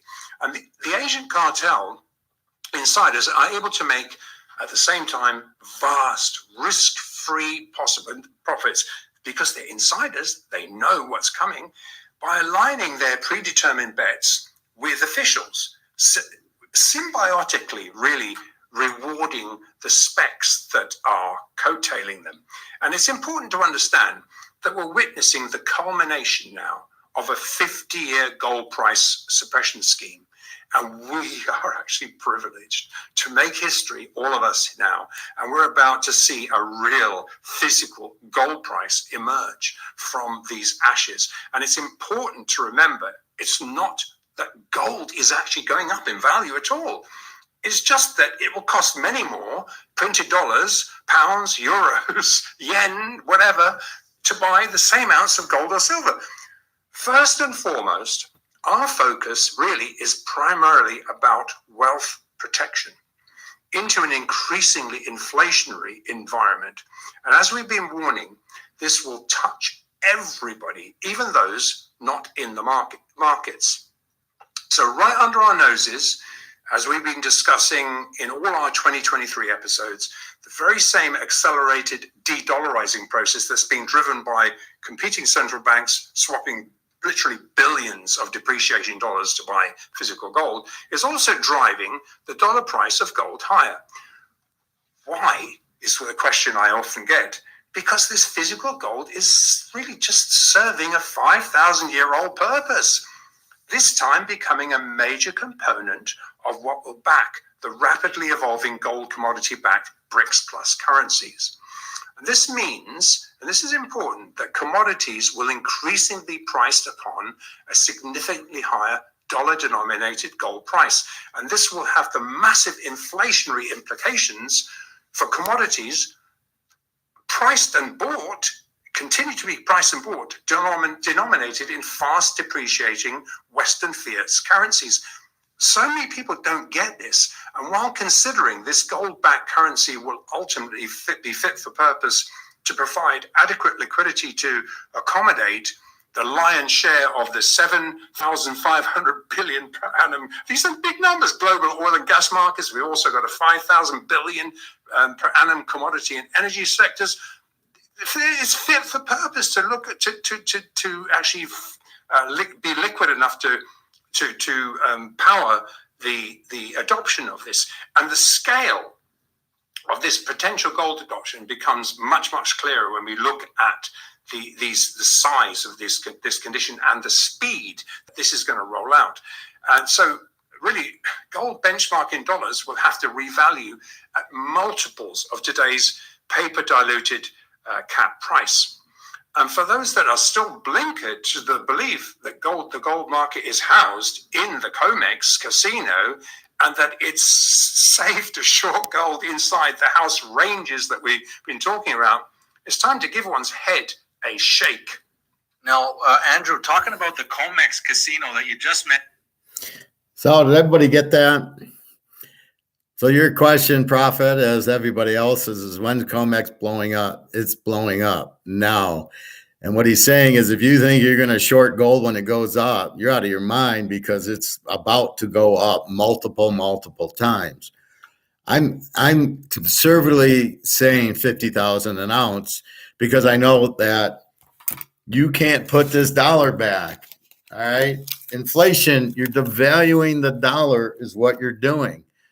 Right? You can't put it back once, I'm ready to tear it again because of what he just said. It's gone. There's going to be massive inflation. The gold will never see 2,000 an ounce again. You're going to put at least one, if not two zeros at the end of that. It'll be 20 and it won't be 20 long. And then it'll be 50 and you're going to be crying going, fuck, I could have bought it for 2,100 and I didn't. And when you go on eBay, it's all Canadian maple leaf, the Cougaran, the Eagle, the Philharmonic, the Austrian.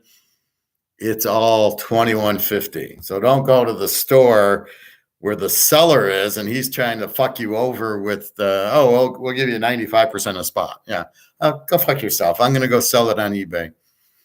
And I wouldn't necessarily worry about 1099s because what are they going to 1099 you on? This isn't going to be worth anything. So what you want to do is as it starts going up, you're going to hold it. And if you really need the money to pay something, then you cash in one of them or a very small amount, just enough that what you need, because you don't want to, you're not playing this like stock. As he said, you're playing this protection. You don't want to get fucked over, right? So you got 50 grand. You go, all right, it's the guy on Wall Street, right? 60 grand. He buys, let's say he gets 800 an ounce. So I don't know. Let's say he gets 75 ounces. How about that? You don't want to sell an ounce or 75 ounces to get this shit. I don't want this. I just got rid of this, right? My buddy at work, I taught him.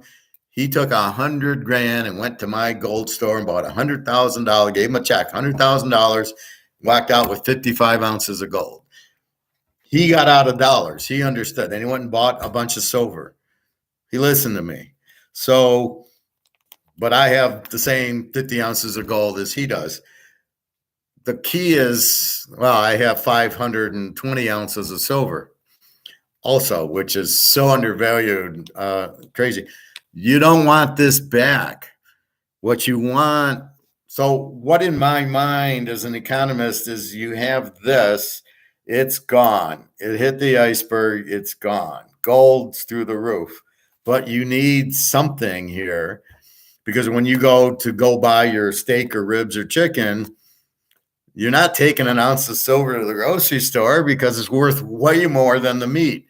So you're going to have to figure out a new bill, and that's what you're going to trade in a little bit at a time to get the new currency until they have the currency backed by gold. Then you can trade your gold for the new currency backed by gold.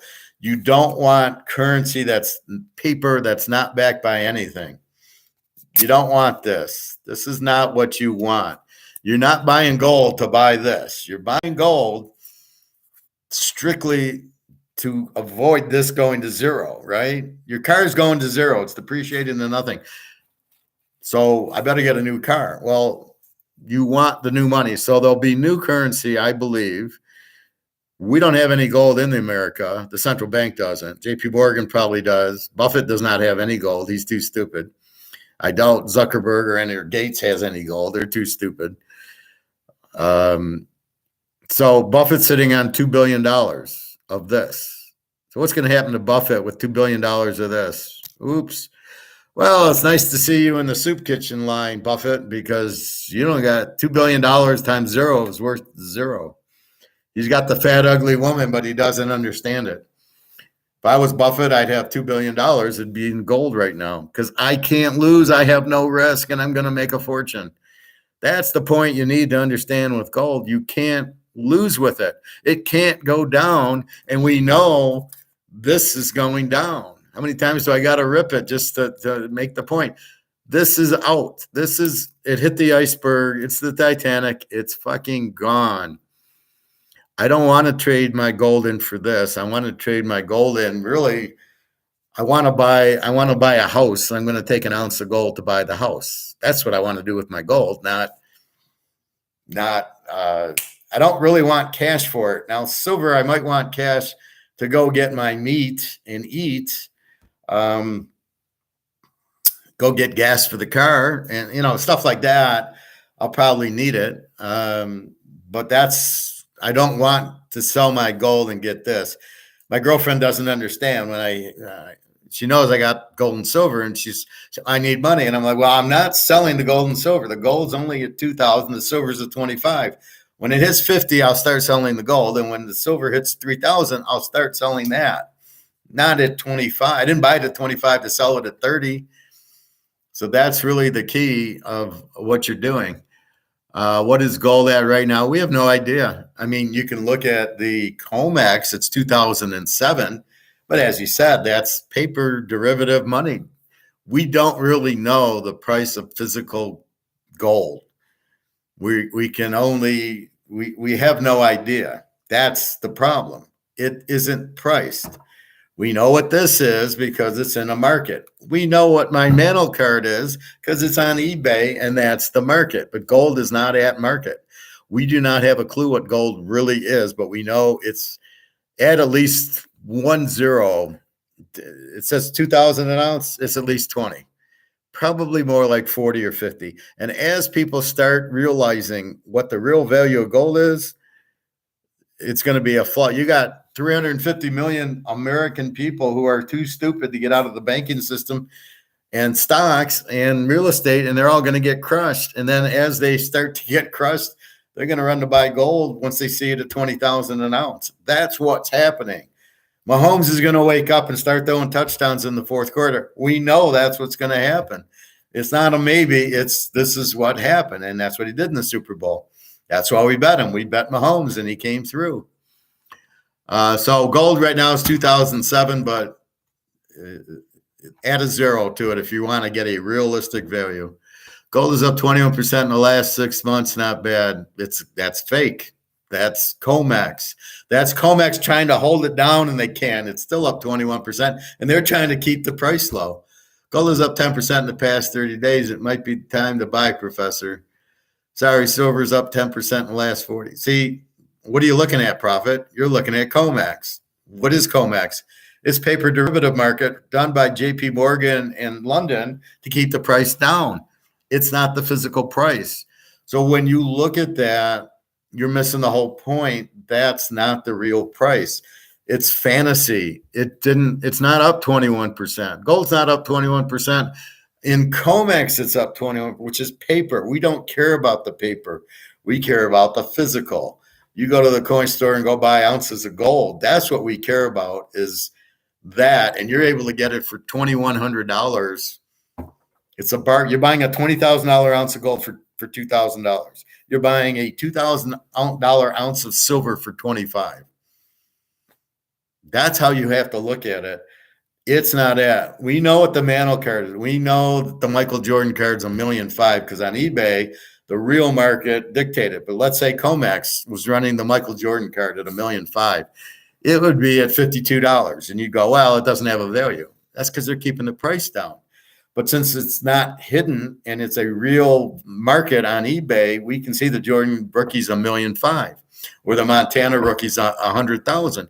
We can see what the real market is on eBay, but gold and silver, we can't see it because COMEX cloudies it and says, well, this is what it's worth. And people believe it because people believe Madoff. It's the same thing. And what I'm trying to tell you is you can't look at that.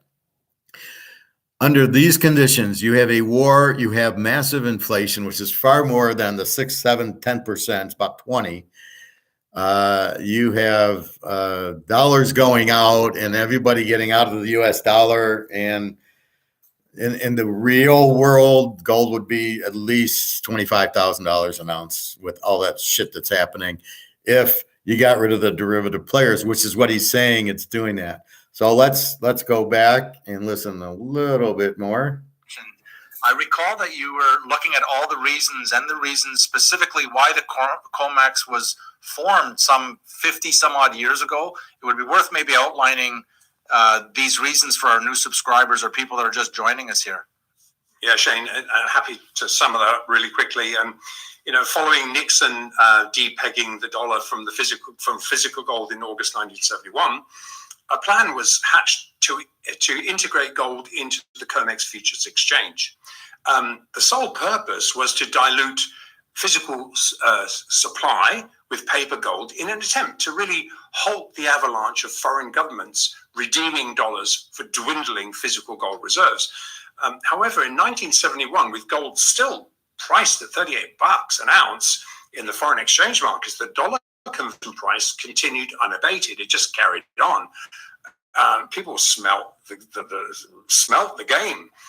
Despite the gold price being revalued higher to $42 in 1974, they couldn't halt this race from the central banks. They just continued to redeem their dollars. So something had to be scrambled together to halt the drain of US gold reserves.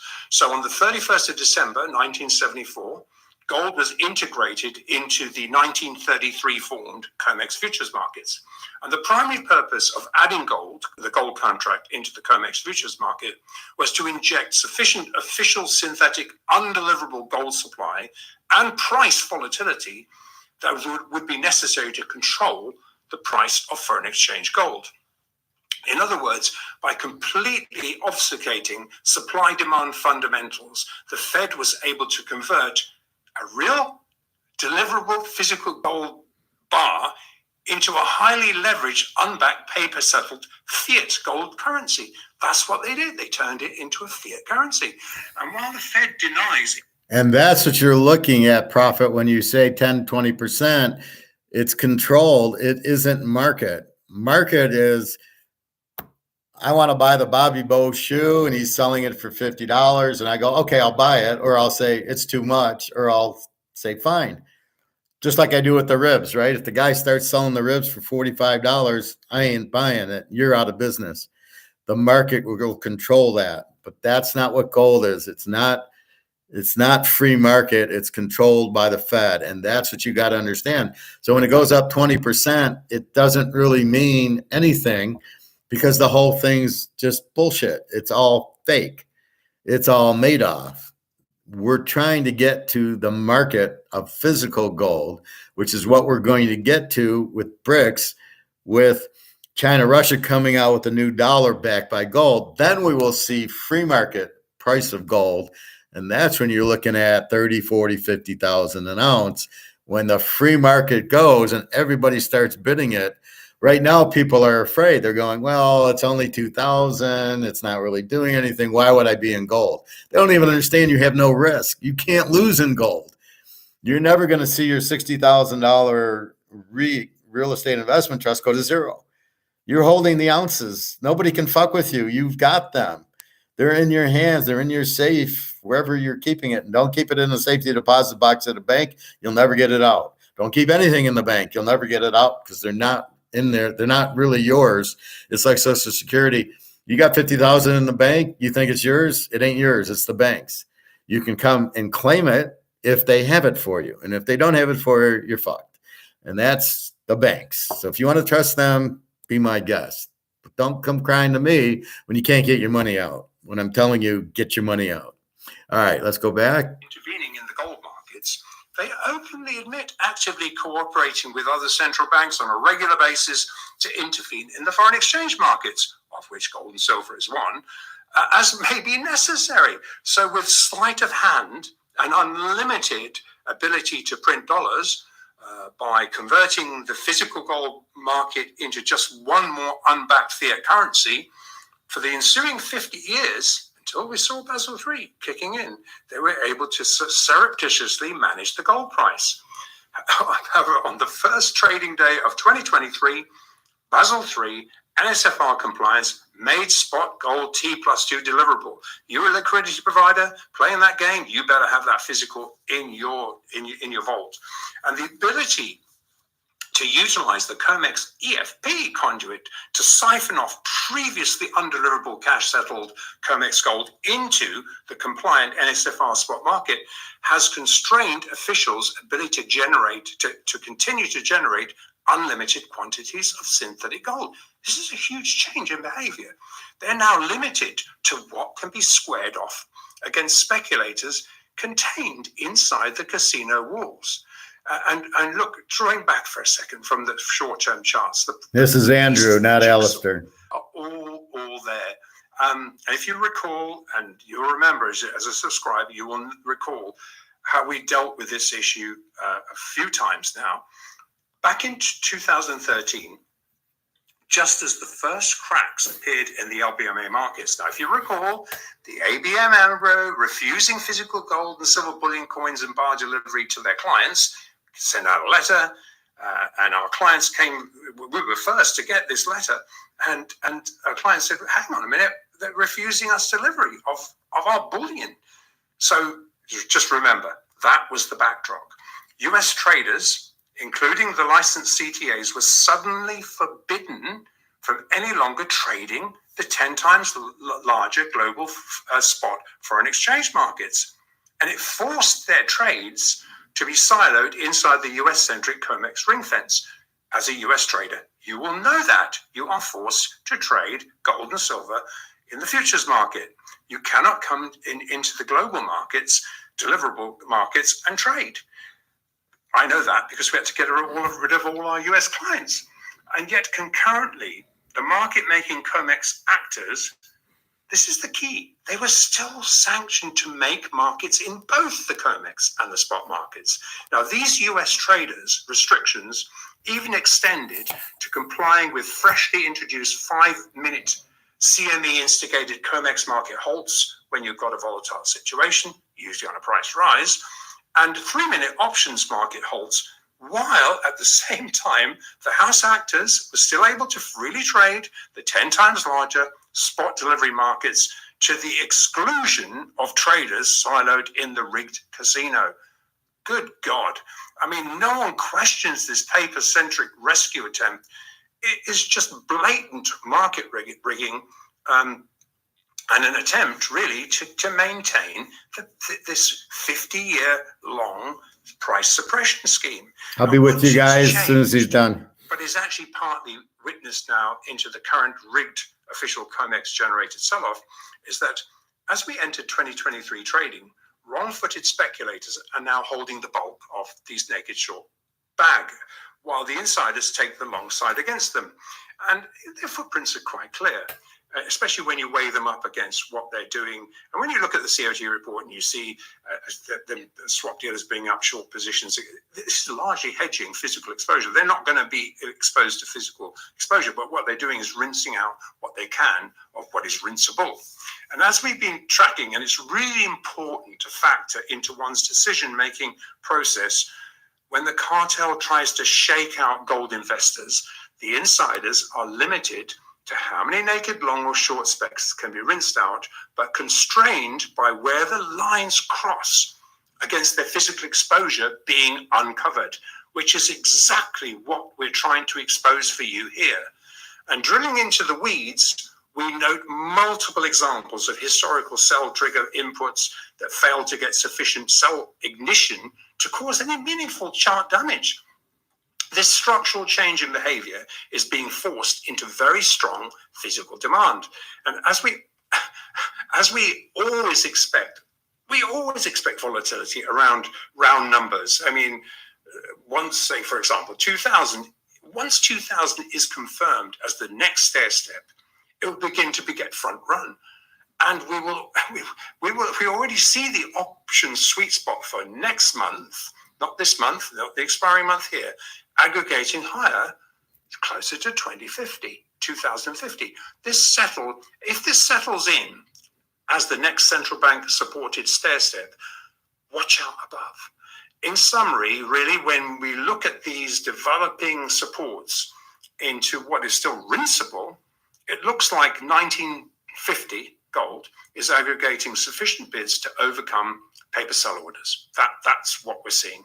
And then this is what our liquidity providers are reporting. This is where the big bids are. And there's no physical gold sell orders at all, though, into this options-related sell-off. So remember that. It's nothing to do with physical at all. And for silver, dips below $25 continue to ignite very strong Asian physical buying into a very tight for supply physical market. And so for you traders, options open interest for May, which is the contract that's just about to expire next Tuesday, that the number of chips involved in that is anemic, with the sweet spot for SI really just under, for silver futures, just under $25, suggesting this current April gap close sell-off really into this lower range that we've just seen today is an overshoot. It looks like a hell of an overshoot, a hell of an example, a hell of an opportunity.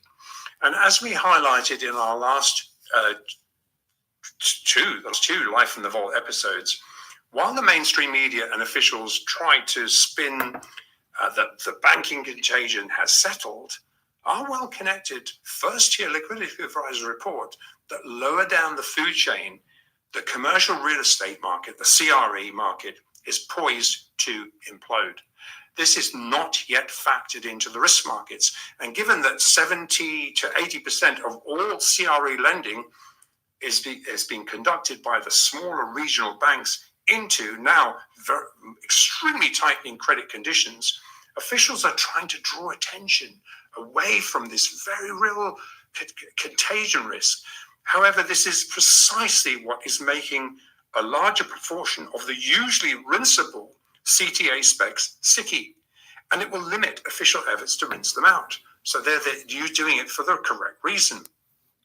And into the toxic for risk mix, a wrong-footed Fed battling inflation are hobbled by the fact that it was the aggressive pace of their whack-a-mole recent race hikes that it was responsible for triggering the recent banking crisis in the first place. And having burned credibility with everybody, the wrong-footed Fed is now caught between a rock and a hard place.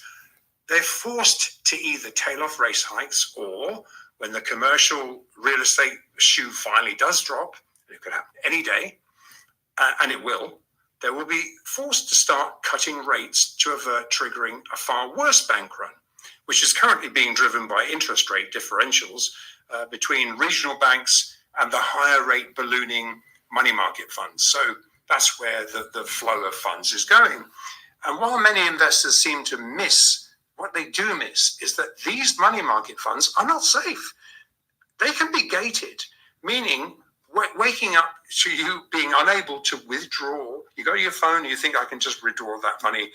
I don't need to queue up anymore. Just do it on my smartphone. Oh, you suddenly find your funds are frozen and that you cannot withdraw them. Why? Because there's a potential for these funds to be bailed in.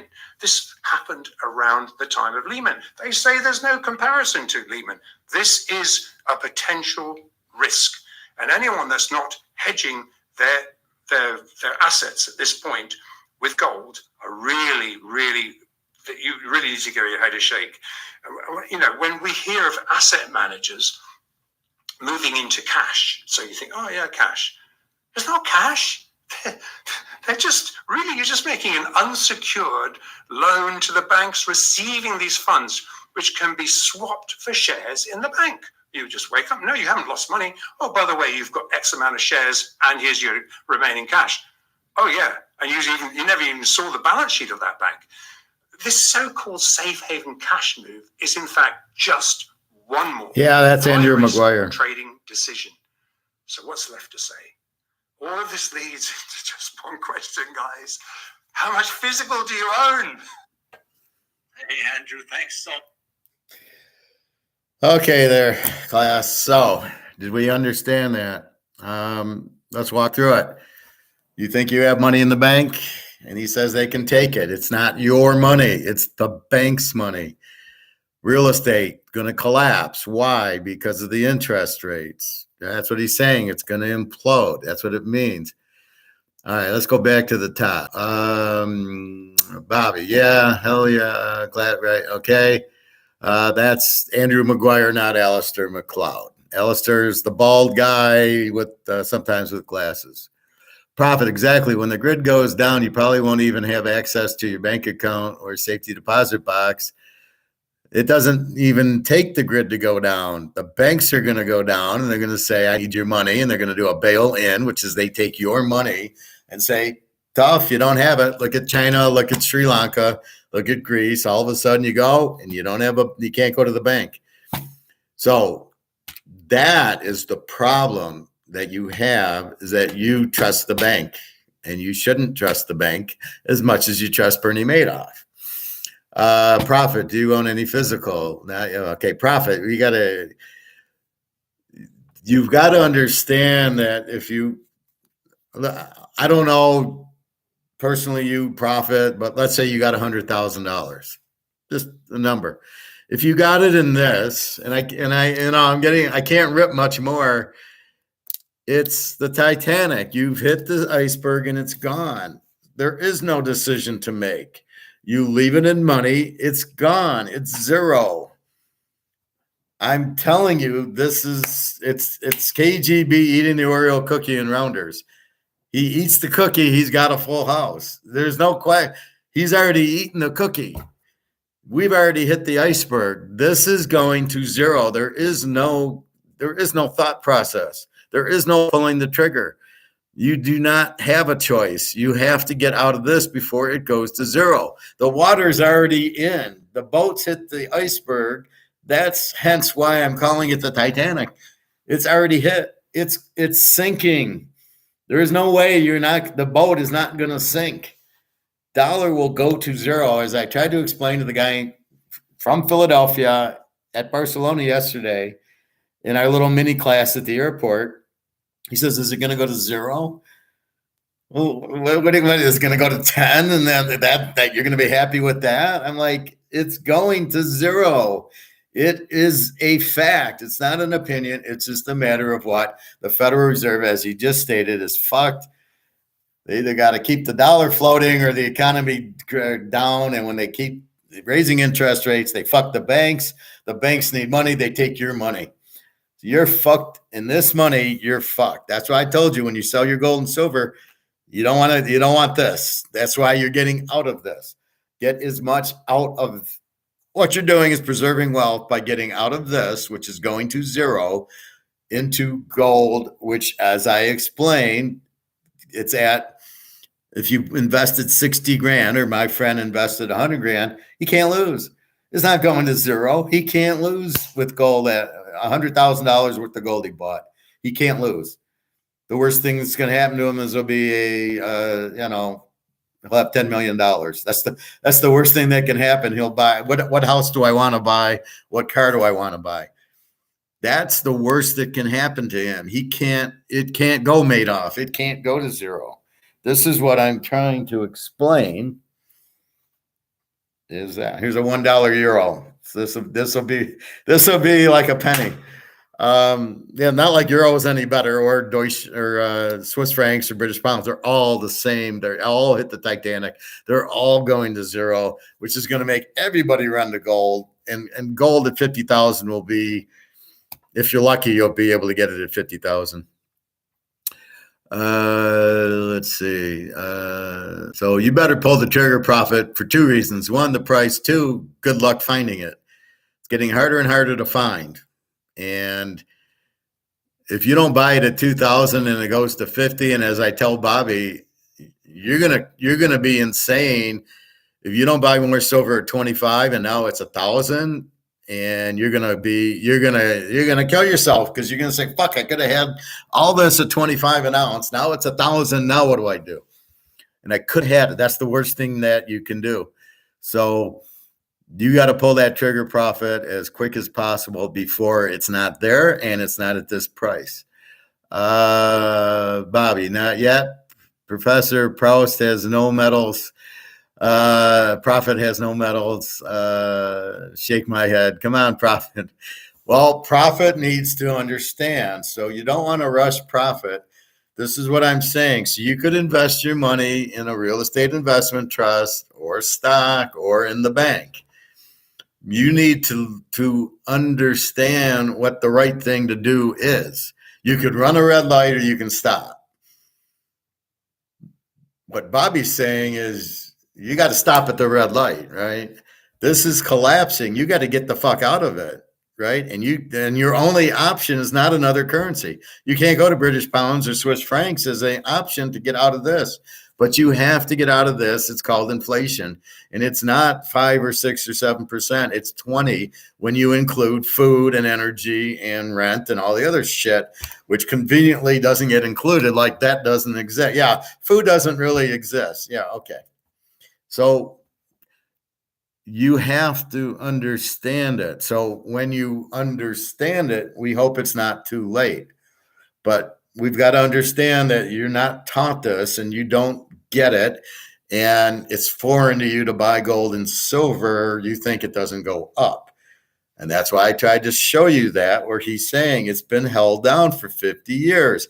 Here comes BRICS backing it by gold. That's going to get rid of the price fixing. The fumble play at the end of the Pittsburgh-Cleveland game when all of a sudden they score a touchdown because they fumbled it into the end zone and let the other team recover. That was fake. That was planned. That was fixed. That's what we have here. But the COMEX is not going to be, it's going to start running and that's it. And it's going to run and run and run. And that's what I'm saying. And that's not a opinion. It's what's going to happen. KGB ate the Oreo. He's got a full house. The Titanic's hit the iceberg. It's going to sink. The water is in the boat. And you're saying, well, yeah, maybe the boat won't sink. No, the boat's definitely going to the bottom of the Atlantic. Is that Andrew McGuire? Yes, that's Andrew McGuire. Mark McGuire, it is. But he lives in England and he's a banker, where Mark McGuire's brother was a quarterback. I remember that. He sucked too, but he was tall. So we drafted him because he was tall. Probably you need to find a local coin store where you're at. How about the big dogs bank? Like Chase, you think our money is safe at all there? No, I know smaller banks are the ones getting blasted. So what you're saying, Bobby, is the Chase Bank is the Madoff bank. How safe are you with Madoff? So I wouldn't trust that JP Morgan's is any safer. Why are they safer? They've still invested all their money in bonds and it's still money. At the end of the day, JP Morgan is holding this. Chase, you're still holding this garbage. At the end of the day, they still have the garbage. So why is Chase better than NBD or Fifth Third or Wells Fargo? Why is it any better than that? All you do is get the fuck out. You put it in a fucking safe. Put your money in the safe, in the backyard, under your bed. I know you like sleeping with it. Get it the fuck out of the bank. So what if you got 100 grand in your house? Who cares? You don't advertise it. You got a safe, you got a gun or something that looks like a gun, and you put it in the Cool Whip boxes in your refrigerator, but so the banks collapse and you got all the money at home. Great, you got all the money at home. You run to the coin store and you go buy gold. And you need some money for your utilities and your rent. Okay, fine. That's what you have. But think about it. How are you going to pay for anything when it collapses? Who are you going to pay the mortgage to? Because the mortgage company went out of business. If it's, let's say it's Wells Fargo, they're gone. That's why you won't owe your mortgage or your credit cards, because the banks won't be here to. How are they going to collect? It's not there. If I owe Chase and they're not there, who do I owe? I don't owe anybody. They're going to come after. How can they come after me? They don't have a bank anymore. So let's say you had a Silicon Valley credit card. Do you owe it anymore? How could you? They're not there. Who's going to come after you? So that's what it is.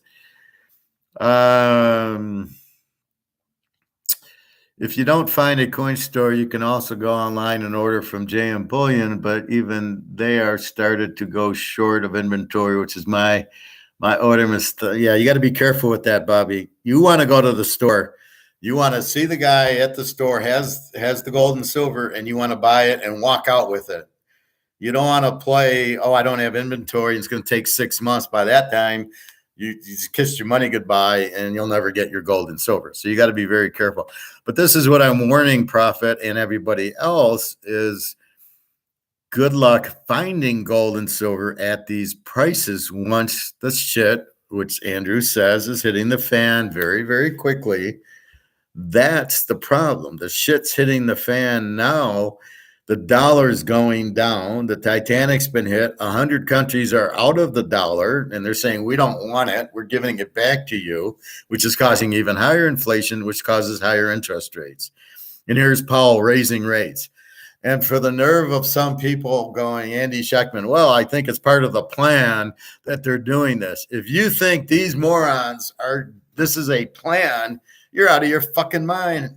And to think the plan could actually work, you're even more out of your fucking mind. These guys have no idea. These are like children running the banking system. They are fucking clueless. They have no idea what they're doing. They're staring right into the icebergs, what they're doing. And Powell's like, well, yeah, it looks like an iceberg over there. Probably not. I'll just keep driving straight. Oops, we hit the iceberg. That's what you got. You got Powell hitting an iceberg going, oops, this is not part of a plan. These guys are way too stupid for this to be part of a plan. They're just fucking idiots. You got 10-year-olds running the thing. And you got me saying, this is what the 10-year-old's doing. Get the fuck away from the 10-year-old. Bobby, I think it'll be in this week. If it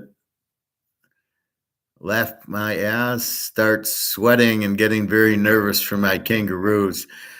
If I was you, I would call them up Monday and I'd say, when's my order coming? And not take that. And I'd say, cancel my order. Did you pay by credit card or do you send a check? I don't know.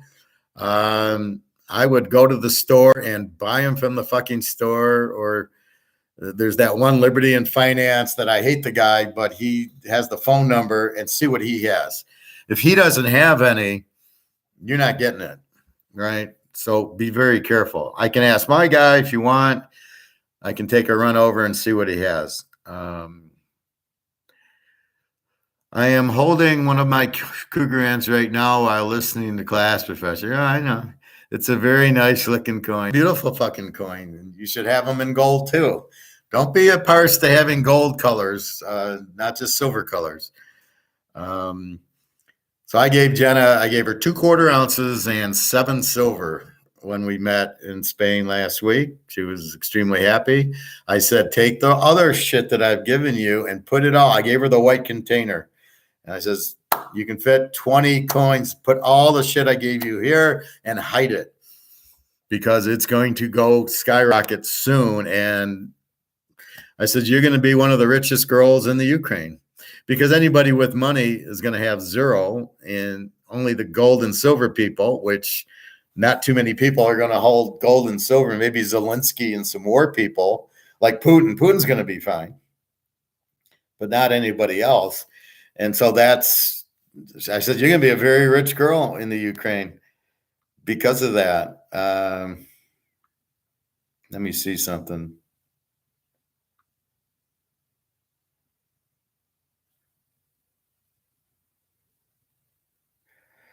I don't know. So I hope she didn't sell it to anyone on the plan on the way back to. She lives in the Ukraine. She planes back to Poland and then trains there. No, she wouldn't sell it. She's too smart to sell it. If I tell her that it's going way up in value, she says, I am not selling it. I'll tell her when to sell it. But no, she won't. But she likes it. So she's getting more comfortable with it. So that's what you have. We've hit the iceberg. It's going down. COMEX cannot keep doing what they're doing. nobody in their right mind's shorting it. And as Andrew said, nobody's selling physical. It's all the derivative paper crap. And there used to be a range, and now the range is breaking. And so therefore, the range used to be, okay, gold's 2000 to 1900, right? Okay, at 19 I buy, at 2000 I sell. But now that range is shifting. And the people that were making the no-brainer money are now starting to lose. And if they start to lose, they get out. So there's not going to be the protection to short it, right? Short means I'm selling it that it's going to go down. Well, who in their right mind thinks in this scenario that gold and silver are going down? And nobody with gold and silver is selling it. It's just the derivative bullshit, JP Morgan. It was a joke. I am sure you taught her well. Yeah, she understands very well. Unless she sells all her good and invests it into doggy coin since she loves dogs so much. Well, maybe. I don't think she's in Bitcoin, but she might be. I don't know all her things. All I know is just hold your gold and silver and you'll be a rich girl soon. So it was good to see her, and her girlfriend met her there, and all they did was yap in Russian, and I don't know what the fuck you guys are talking about, and they just yapped and yapped and yapped. Two women are toughen up, but two Ukrainian girls and they're not speaking English. Just wild. But I did explain gold to her girlfriend, and I explained Titanic, and I showed her the channel, so she's well aware of what's going on. Now, her boyfriend's from San Diego, aka to Berlin, and I tried to explain it to him, and he didn't quite get it. And he said, "I'm diversified, and I don't need gold." And I'm done with you. I am not going to try to explain to you. And I hate when I don't know really that you're telling the truth or you know what you're talking about. Well, then go fuck yourself. Just keep doing what you're doing if you don't trust me. You think I'm going to tell you to buy gold if I don't know what I'm doing? But I bought it. I gave it to Jenna. Go ask her how much gold and silver I brought for her. How happy she is. So don't tell me I don't know what I'm talking about when I'm bringing my girlfriend gold and silver. So you can do that, and good luck. He's diversified. He has some stocks and some real estate in San Diego. Oh, okay, but you know what? Nobody's going to be able to rent your house because nobody's going to be working. And then what are you going to charge for rent when the money goes to zero? So what do you charge? So let's say Bobby's got a house and he wants to, right now he's $2,000 a month for rent with this crap, right? $2,000 a month rent for this crap. The dollar collapses. What are you going to charge for rent, Bobby? You have no idea. You have no fucking idea. Now, if they come out with the new money and they say it's 70%, then you know what to charge. Otherwise, my advice is you're charging an ounce of gold. That's what you should be charging. And then you don't care. Whatever happens, you're getting your ounce of gold. You're very happy. So that's really what that's why you charge gold and silver. Like Teaser King, I would be happy to take 4 ounces of silver for my $120 a week thing, or my $600. Or no, I think it's like $750 a year. I'll have to change that to $599 next year, so I don't get $10.99 by PayPal. But that is, I get it with Nick. I said I'll take 4 ounces of silver for the $100 fee all day long. I'll take 3 ounces of silver. I would gladly. You can pay me for my football picks with that. No problem at all. But Jenna knows English, right? Yeah, she does. Pretty good. When she really gets lost, then she brings up the thing I showed you the other day where I will type in, let's go to the mall, and then she can see it in Ukrainian. So she's smart enough to do that, but most of the time we're fine. We can talk. Oh, yeah, the boyfriend sounds like a closed-minded tech nerd. Exactly. And their thinking was, well, I'm going to talk to my girl. Her girlfriend's name was Natasha. I'm going to talk to Natasha. You can talk to, you're both American. Y'all have something in common.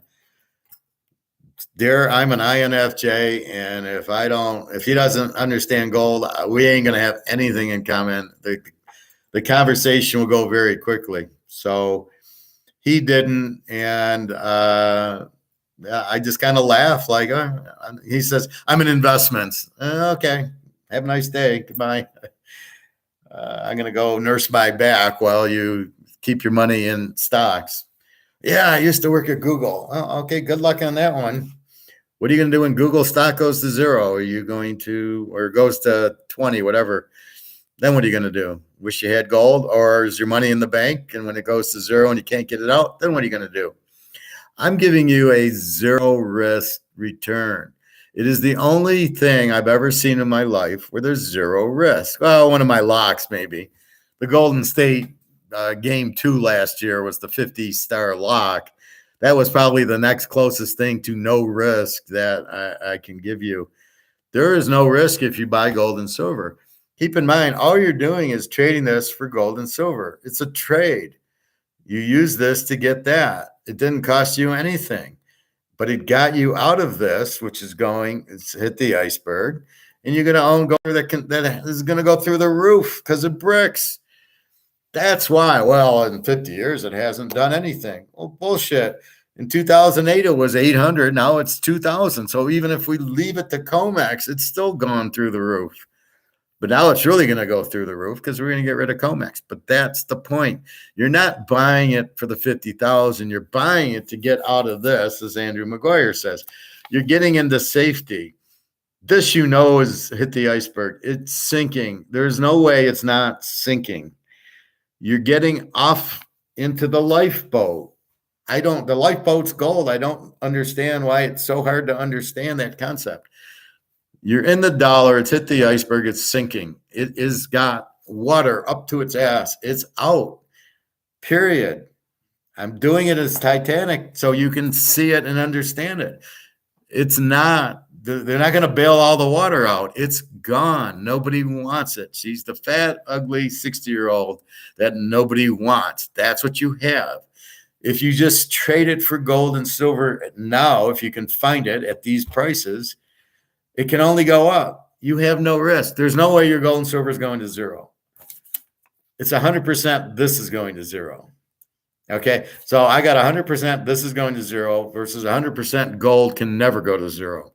It's been around 5,000 years. Ask the Romans what happened when they went out. They got rid of their gold and silver, and then they but see, so what you have is this is the Roman Empire. And I guarantee you, if I was teaching class back then, everybody would, oh, we're wrong. How could we fail? We're the Roman Empire. We can't fail. We're the big. We got it all. And that's what's happening here. Everybody's brainwashed, going, we're America. How can we fail? Well, because you got 100 countries getting out of your fucking money. That's how you can fail. And you have no gold. That's the point. You have no gold. You have no gold, and nobody wants your currency. It has no value already, but you just don't realize it has no value. I showed you my slip. Here, you don't believe me? Believe this, right? Look at it. I bought 300 euros. It cost me 366 US dollars. The exchange rate's 108. It should have cost me 324. Why such a big thing? Because they don't want the dollar either in fucking Europe. Nobody wants the dollar. It's going out. You got to just understand. Okay, what's the worst that happens? You got 100 grand and you buy gold. Okay, so now you own 50 some ounces of gold. 50, it's 2,000. So let's say you own 50 ounces of gold. What do you think is going to happen? You think the gold's going to go to zero? Really? How does gold work? It's an asset. It's money. Gold can't go to zero because it's priced in dollars. But if the dollar's losing value, it means gold price has to go up because it takes more dollars to buy it. As I do in my example, 71, it took $35 to buy the ounce. Now it's $2,000 to buy the ounce. It's still the ounce. The only thing that changed is the dollars are worth less. Gold went up from 35 to 2,000. Now you own 50 ounces of gold. What do you think is going to happen? You think it's going to go to zero? Or do you think it's going to go up from 2,000? Do you think you have a risk in gold? No. Can the government take it from you? No, they can't. I mean, you're not going to be stupid enough to give it to them. If you need to, you get on a plane and go to Switzerland and sell it, or somewhere in Europe if you have to, or Canada. But at this point, it's not illegal to own, and it's got a value. When it hits, when it goes up more, but it's not a stock. You're not buying it to go up in value. You're buying it to get out of this shit.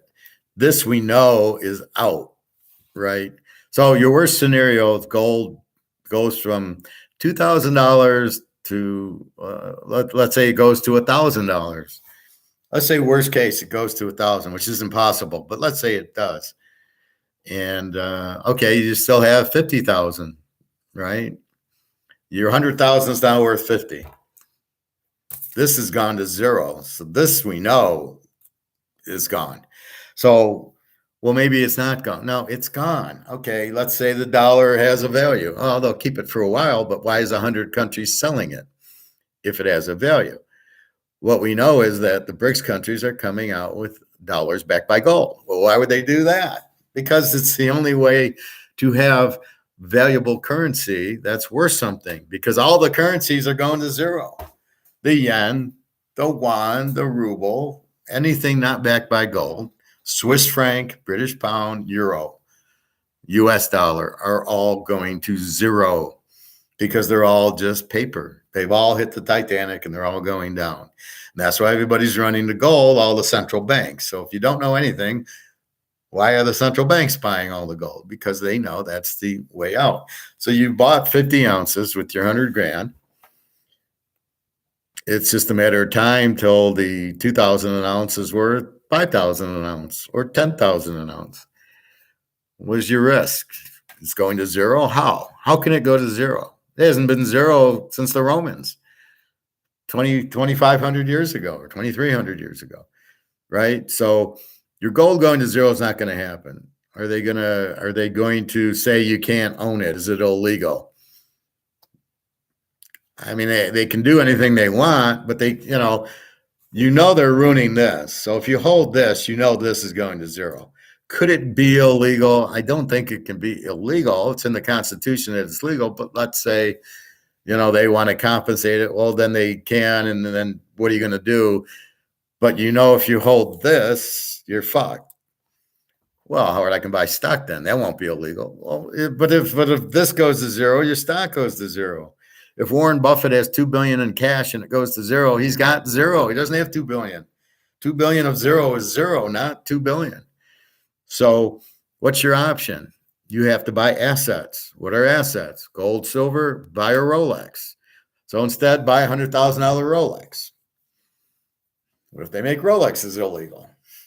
What if they make assets illegal? I mean, it gets to the point. Silver will never be illegal, so you don't have to worry about that. Gold, I don't, 19, but we were on the gold standard and they needed the gold to print more money for the war. That's why they brought it in. We're not on the gold standard now. So they're not taking your gold. They'll 1099 you and they'll tax you, but they're not going to take it. So it's not going to be illegal. It's in the Constitution as legal tender. So I don't know how they can do that. Well, I mean, Biden can do whatever he wants. He's part of the Chinese thing. So more than likely, your $2,000 an ounce gold, the more than likely scenario is it goes up in value, let's say 5,000 an ounce. 5,000 times 50 ounces is 250,000. You bought 100,000, you now have 250,000. But you really don't, because this doesn't have value. So it's not really going to be 20,000 an ounce. It's going to be, I can buy a house with 1 ounce. I can buy a Mercedes with a half an ounce. It's going to be its own currency, and it's going to be worth 100 times more because it's not going to be tied to the dollar. It should never have been tied to the dollar. The dollar should be tied to gold. So as the dollar goes out, you're going, oh my God, my gold's going to be worthless. No, your gold's going to be worth 10 times more, because now that's the trade. That's the reserve currency is gold. It'll be the highest thing demanded. And yes, the question is, well, can I sell it? Of course you can sell it. Go on eBay, you'll sell it. But you're not even going to want to sell it. You're going to buy a house with it. You're going to buy a car. You're going to take your silver and buy your food and pay your utilities. That's what you're going to do. And that's your out. You're not going to be able to do it with this shit. This shit's going to give you nothing, right? It's going to give you zero. It's been falling in value since 1913. It's 90. This is what's left of the dollar, right?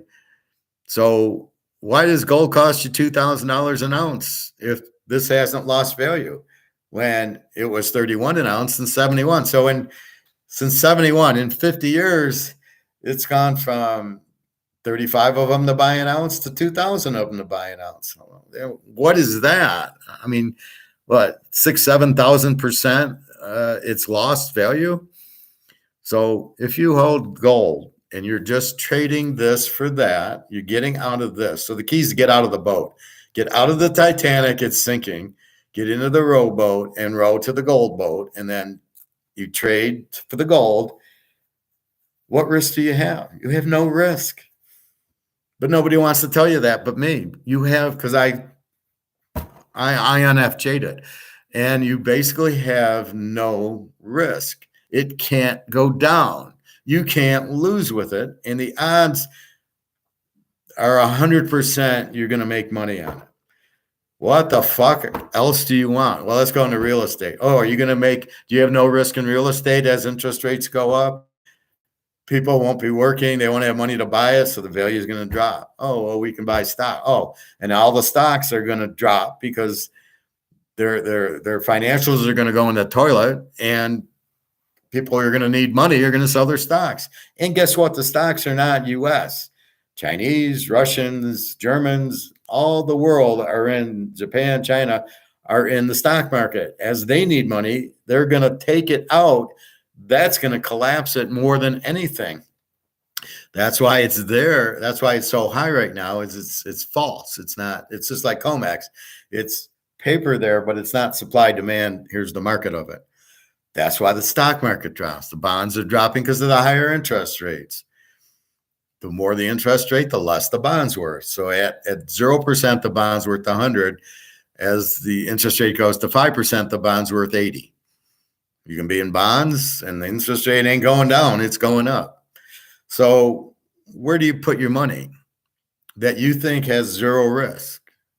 And you tell me, because I'm pointing out each scenario.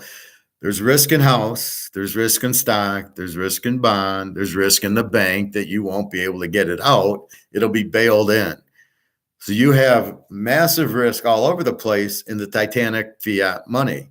But in gold, you have zero risk. You have the coin. It's in your safe, or in Bobby's case, under his pillow. You have no fucking risk. Can you imagine betting a football game with no risk? We'll take Kansas City to beat Philly in the Super Bowl. Did we have risk? Yes.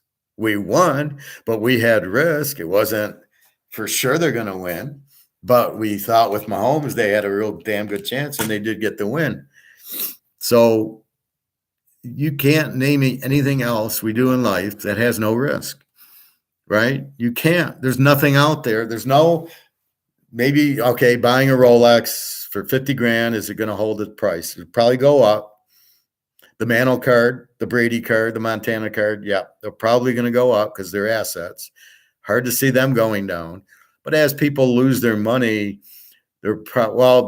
what's happening now, the reason Bitcoin got jumped up is because people are getting out of the banks, and they're too stupid to go into the gold, so they're going into Bitcoin because they want to get out of the game. So they run to Bitcoin, but they don't realize it's a trap. Bitcoin's not anything. It's not real. It's Russian mafia. So all of a sudden they're going to wake up, and this what Freddy Krueger guy did FTX, and everybody lost everything. Or you're going to get Madoff. Anytime you trust somebody else besides yourself, you're fucked. You have a SEC and you are holding gold. How do you lose? Where price can't drop because you got BRICS countries coming out with currency backed by gold, and then they need the price to go up. The Bank of International Settlements, the central bank needs gold to go up to get rid of their debt. They all need gold to go up. How is it not going to go up? Oh yeah, JP Morgan's going to, control these guys. Yeah, good luck. Bobby, let's see. Okay, I'm getting in the mood for some Chinese, but I'm not sure which spot walks the food. Well, call them up. They should advertise that because that's something important that they should advertise. Laugh all right. That's right, Professor. I had my cougar hands in bed with me last night. I know how you sleep, Bobby. You got under the pillow. Tonight is the kangaroo's turn. Well, they can all join you. Does Jenna have crypto? I don't know. I can't answer that. I don't.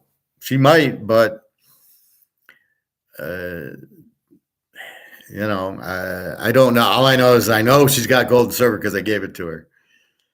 She doesn't understand it, but when it goes up, then she'll understand it. They called China walk, so I'm hoping. Well, I don't think you'd call it the China walk if you didn't walk. The one I go to is called Hunan City. It used to be Hunan Garden, so it didn't say walk in it, but they do. So maybe I would call them up and say, "Do you walk?" But yeah, I'm going to get my Chinese later. It's not even 1:00 yet. So that is my class on what we're looking for. What I do is you look at risk and reward on everything. I look at it on football games.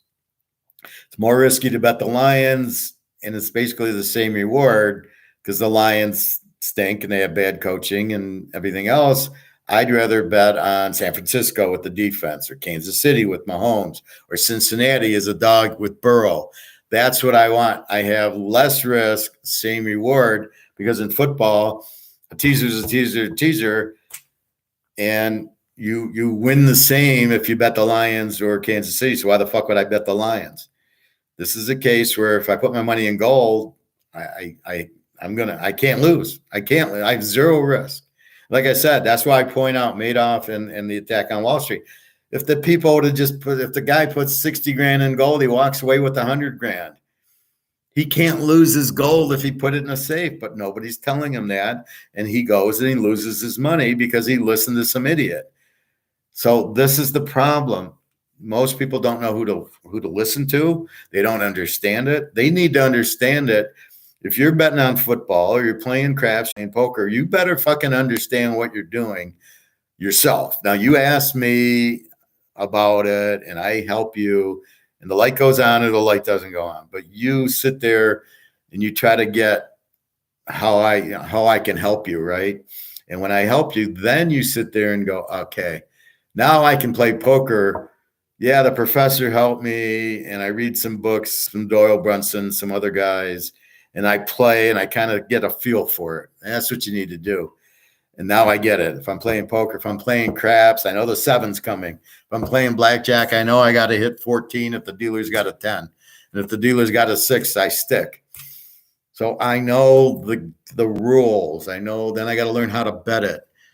So that's what you need to do. You have to be the one making the decision, not a broker. You can't listen to a broker and then you go broke and then you blame the broker. It's your fault. You have to know what you're doing in anything or don't do it. That's the problem most people have. Well, I trusted Bernie Madoff. I was supposed to make money. My dad made money with Bernie Madoff, and he said, don't ask questions. You're making money. So the dad probably knew it was a fix, and he probably said, look, we don't care. We know it's bullshit, but he keeps giving us 15%. I'm going to shut up. Thinking it'll never stop, thinking in craps, the 7 will never hit. And, you're just going to keep hitting all your numbers. The 7 will never come. Okay, I got news for you. The 7's coming, and you got to understand that. Okay, yeah, I will sue them for false advertising on the walk name if they fry it. Well, I would ask them, hello, do you fry or walk your food?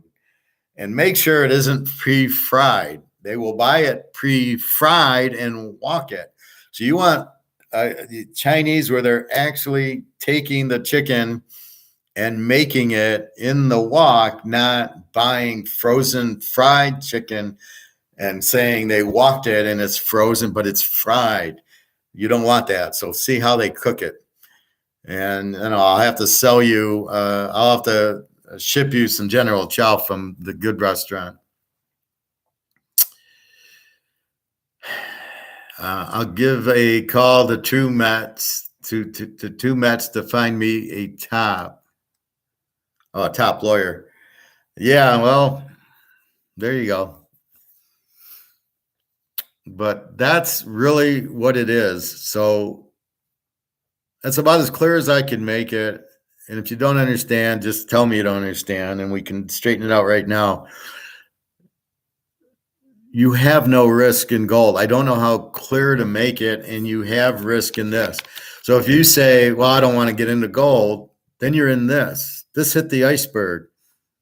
The water's already in the boat. How the fuck are you going to save it? So if you think, well, it was like this in 08 and they saved it, or it's like this and there's, the Fed will save it. The Fed can't save. You heard Andrew say they can't save it. It's done. So that's what you really have to understand. It's called Hot Walk. Bobby's really hungry. He's done with gold. He's done with silver. Anyway, try to go to a store if you can to buy. You see it there, you buy it. If it's scratched, be careful. If it's tarnished, be careful. You want gold that goes, yeah, this is gold, or silver. Even my guy ran out and he started selling tarnished silver. And I'm like, are you going to pay me the same as if it's good? And, oh, yeah, as long as it's not scratched. Okay, sure. This is what their website says. Yeah, go ahead.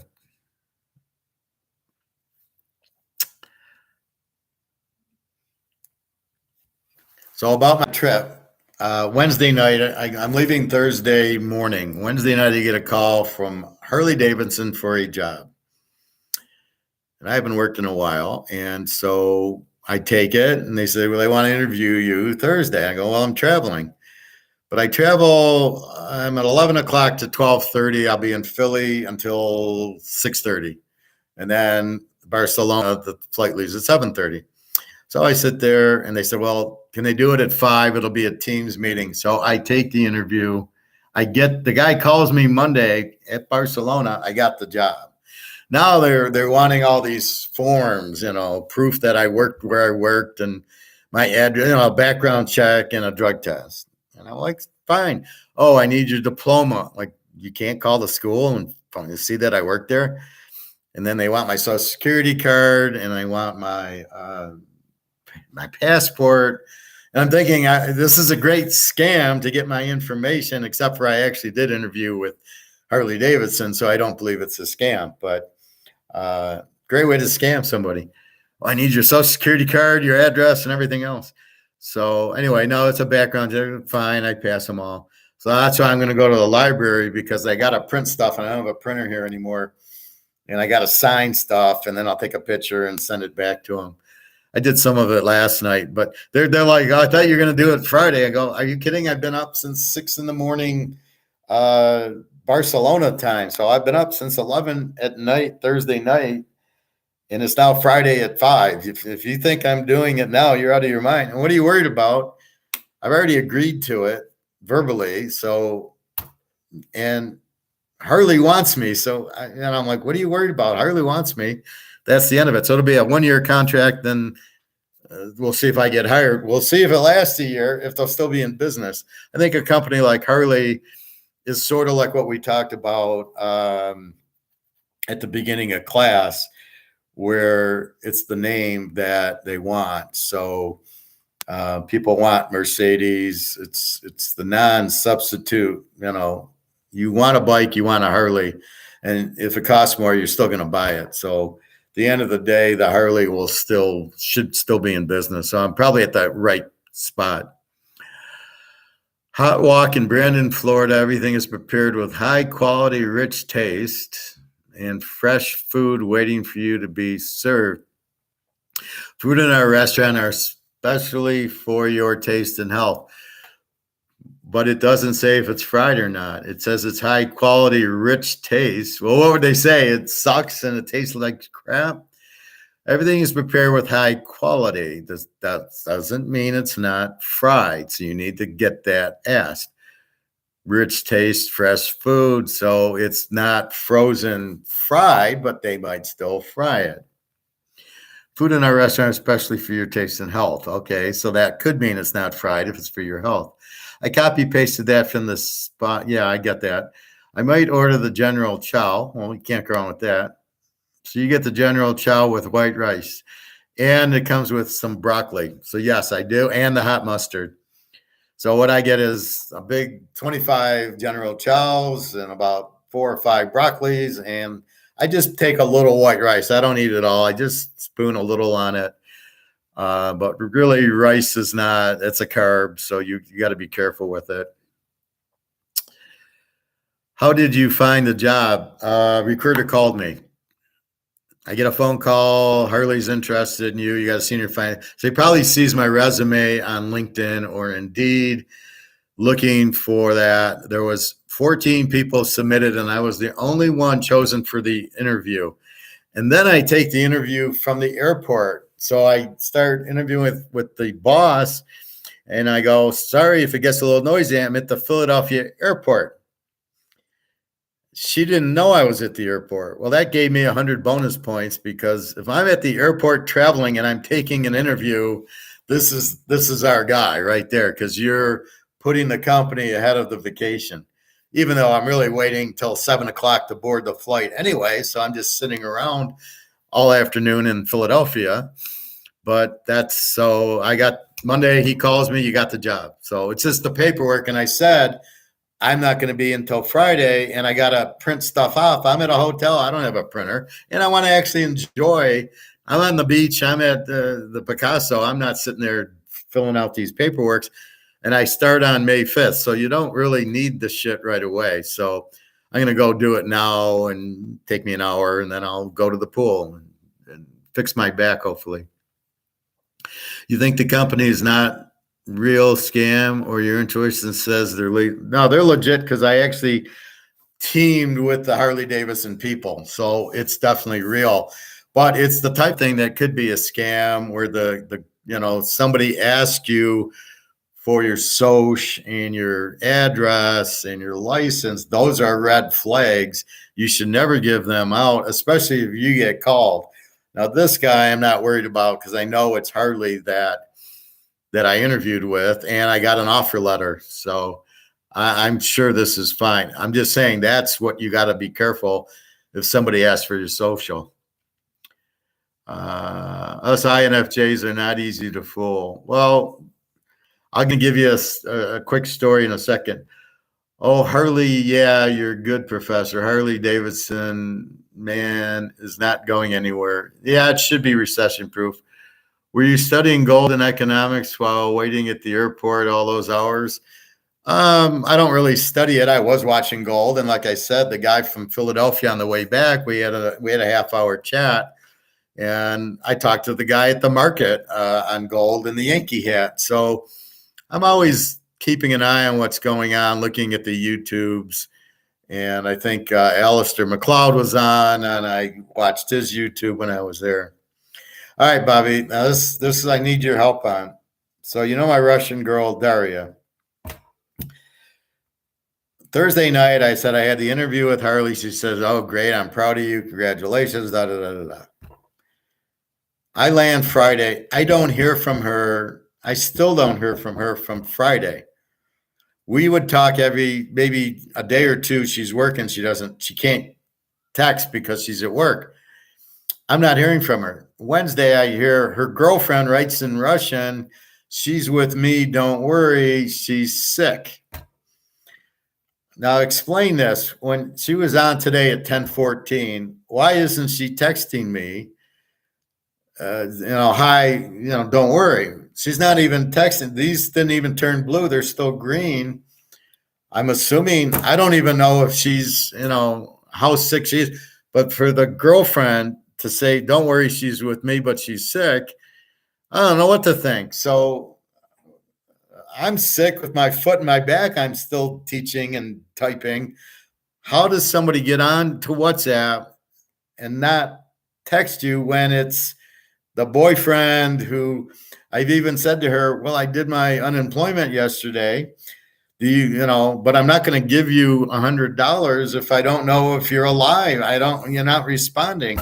So I said, do you still want me to give it to you? And I'm not even getting a response on that. Even if she's scamming me 100% and not real. Well, I know she's real. I've seen her. But even if she is, she would respond. Yeah, give me send the 100. She's not even doing that. So how do you get on WhatsApp and not respond to your boyfriend or girlfriend or father or mother or your daughter? How do you get on there and it says you're on and not respond to it? I don't understand. Your explanation, Bobby. How does somebody get on WhatsApp? We've been talking every day for a year and a half. So it's not like, that. And it's not like these Instagram girls or Twitter girls that aren't real. They talk to me more than that. So I don't understand how she's on. But why is the girlfriend who I've never heard text me in Russian saying, don't worry, she's with me. She's okay, but she's sick. But she's not in a hospital, but it's Russia. So I can understand that. Is she too sick to get on WhatsApp and send a message? This is what I don't know. I mean, this is crazy.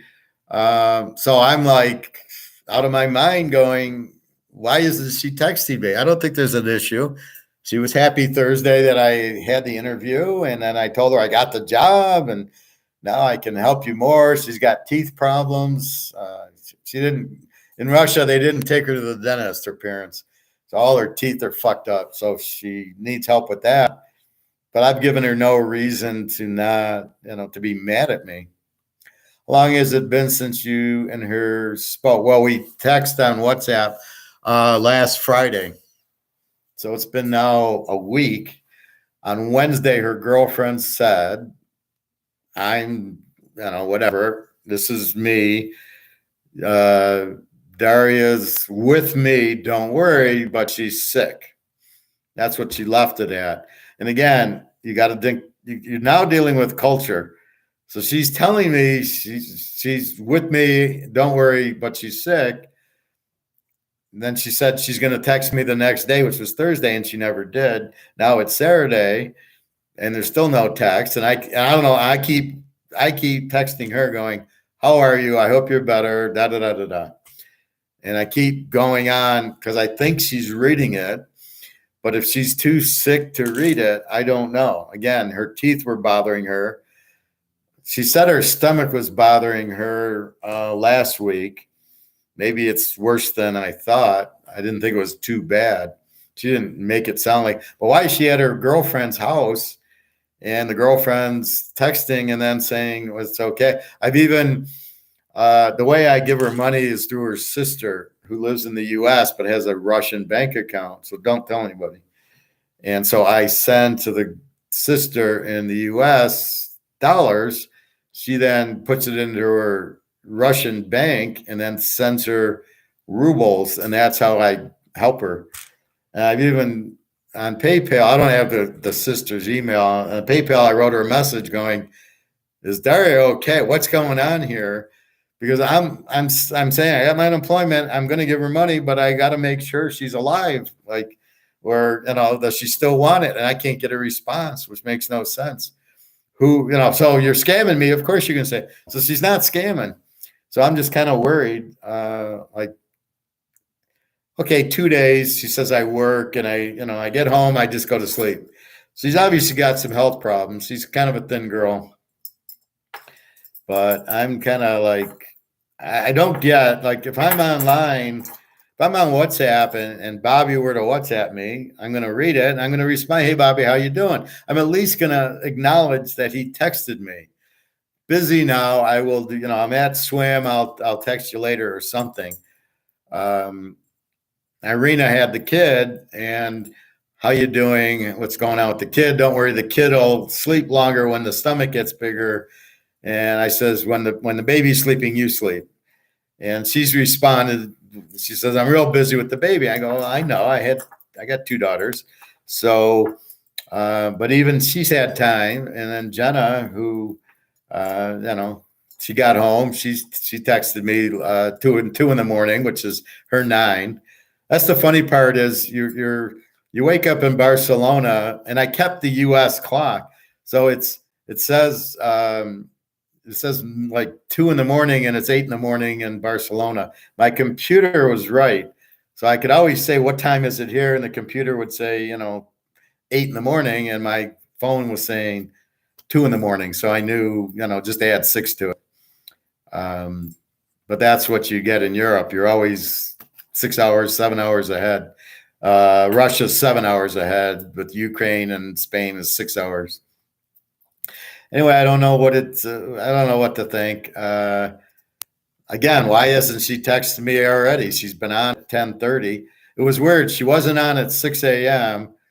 when I sent the message. Normally you get the double check, and I just had the 1 check. So now I'm really worried. Now I see the double check, but I don't know if it's her on the phone or her girlfriend on the phone.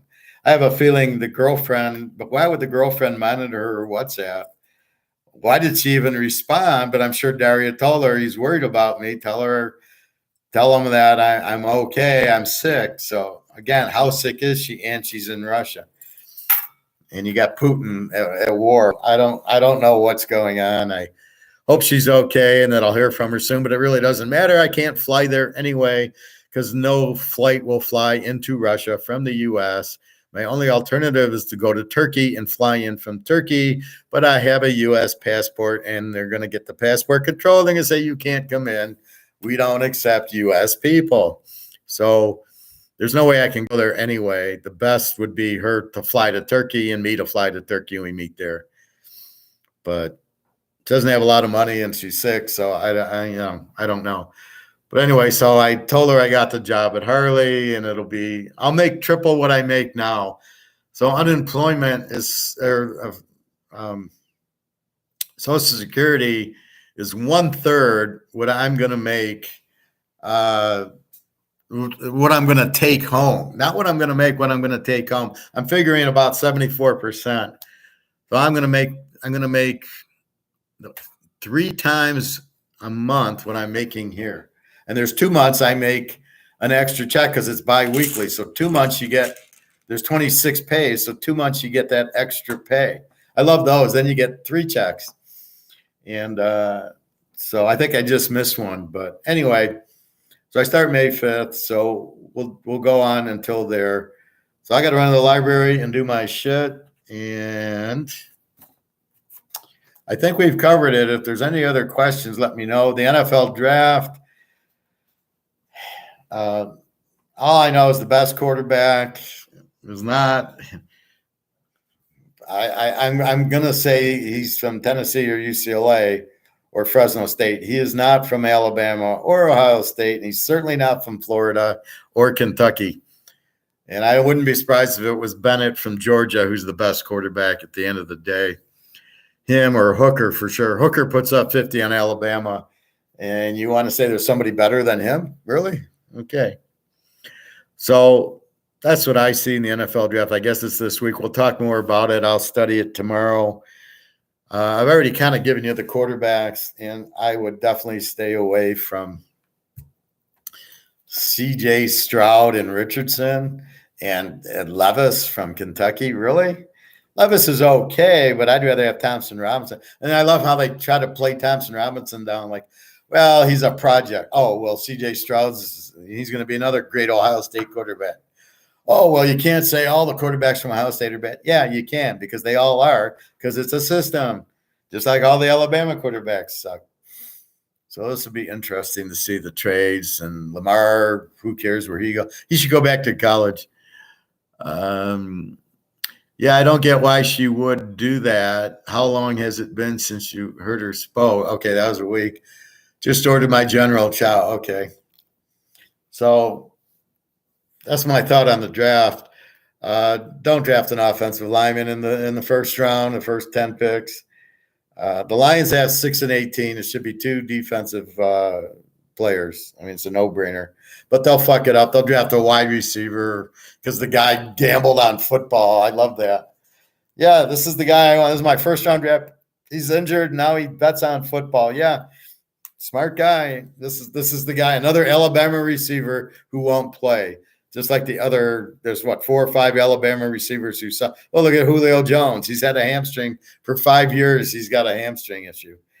The kid on Oakland who killed somebody, and Waddle, who's he plays, but there's a few others that don't play, and it's just these Alabama guys are in trouble. They get a pay cut when they go to the NFL is the problem. So yeah, about my Russian girl, I think she's sick. I don't understand why she can't get on the phone and text me. Like, why did her girlfriend have to text me? So I almost would have put it, she's at the hospital and she can't use her text phone. But and why did the girl text me in Russia saying she's with me, but she's sick, unless she's not really, she's with her at the hospital? That would make sense. She can't use it, but then she's still getting on to read my I love yous, and then she's maybe she's doing that is all I can think about. I really don't know.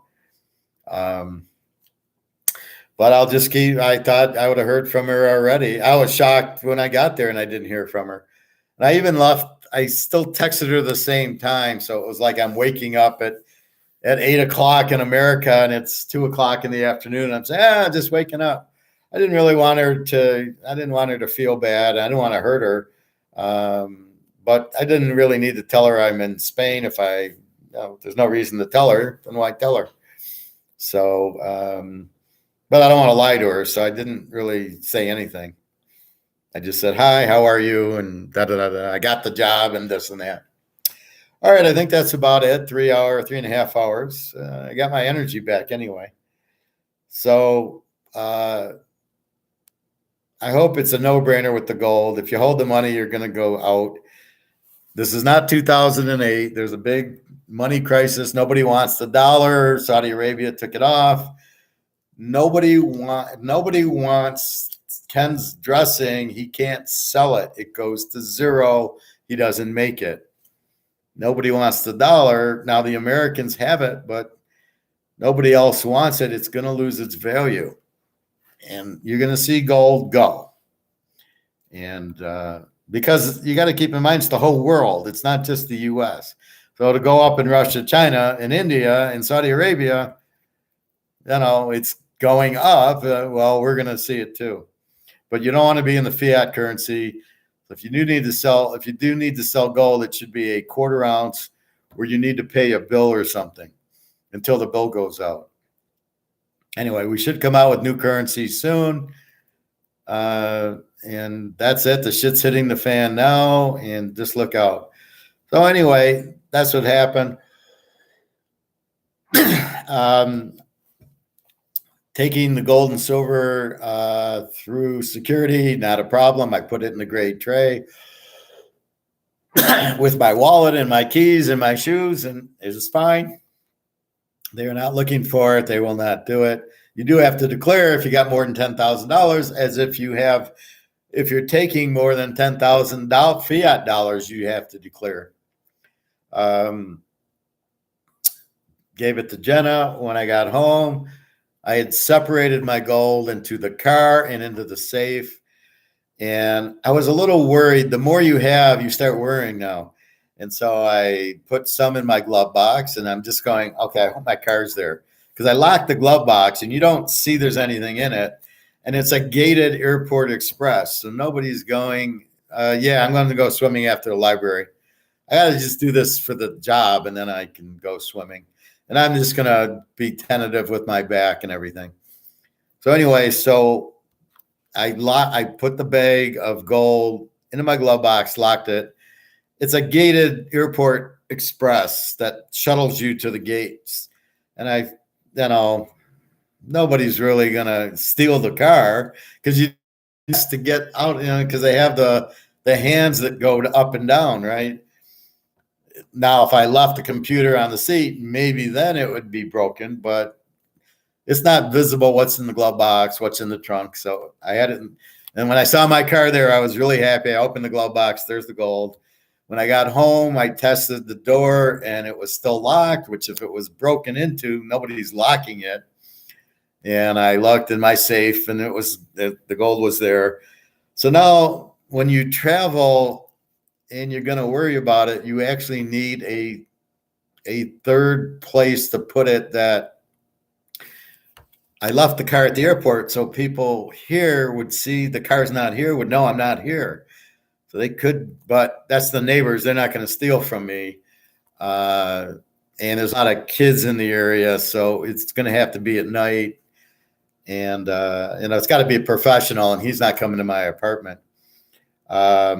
So anyway, it was there. The cards are there. The money's there. So everything's good, but it does, the more you have. So I'm going to work on a new secure like locker or something that, isn't really, nobody knows, and you don't have to worry about it. Cause I don't know. I've never had my house broken into, and I shouldn't say that. And the car being in the glove box, I'm really, unless you steal the car, but it's a gated lot with all these other cars. I mean, you get off the shuttle, you go to your car, you put your bags in, you get the hell out because you want to go home. I'm not looking in the car next to me. Does he have gold on his seat? So I think it's really safe in the airport parking lot. And I think the other is safe too. All right, I better get going to the library. Have a good day. I'll talk to you tomorrow. General chow for me for dinner too, Bobby. And I think that's it. So if there's anything that you do not understand what we talked about, and I hope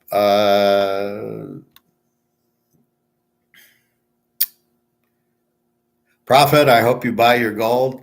See, again, like Prophet, he shouldn't be waiting to buy it, right? Because it's going up in price. And he's going to be lucky to find it, and at what price. So that's why I'll say to Prophet, just what's your risk? Because if you're holding paper, if you have money at all and you're holding paper money, your risk is it's going to zero, or you can't get it out of your bank. So either way, you have a risk in that far greater than the gold going down. And that's what you have to understand. Holding the dollar is not, you got to get out of it. I'm out of most of it. I got a little bit left in my IRA, but it's in cash, not in stocks. And then what I pulled in is in the safe. So I got my money in the safe in case I need it for the bill. Now with the new job, now I can go buy some more gold because the money coming in for the job will take care of all the bills that I need. And I'll probably take Social Security another 2 months. So I'm going to have a fun May and June with getting paid plus Social Security. That's going to be nice. That'll be big, but it'll replenish what I had to pull out, and then I can buy more gold and pay a little bit on the credit cards until they go to zero, and pay my tax out. So we'll do that. So anyway, I hope you enjoyed. I hope you learned. That's the point of this. That's why it's live, for you to ask questions and comments. Welcome the new gal from Africa. It's nice to have people. I don't know if I'm meeting you at the airport or wherever. I'll hand out my card or I'll show you, and then, I'm going to watch it. Well, it's to your benefit to watch it. It's not to your benefit to tell me you're going to watch it and not watch it. So we will see, but that's really where we're at. So it's already 1:30. I have not eaten anything. I think I had Taco Bell at 4:30. So I am definitely getting Chinese after swim, and I'll probably eat it at like 7:00. And let's see what my back does I had a lot of carbs there just because you had no choice. So I'm curious what, without the sugar and without the carbs, that'll start healing. Maybe that's why my back's still sore. I know that's a factor with my feet. Anyway, Have a great day. Thank you very much. Bobby, enjoy your general. Ciao. Make sure it's walked and not fried. And off we go. All right, everybody. Have a great day. www.teaserking.com. A few months till football starts, which we can't wait. We'll talk about the draft probably starting tomorrow. Otherwise, take care. Have a great day. Okay. Thank you very much. Be well. Be safe.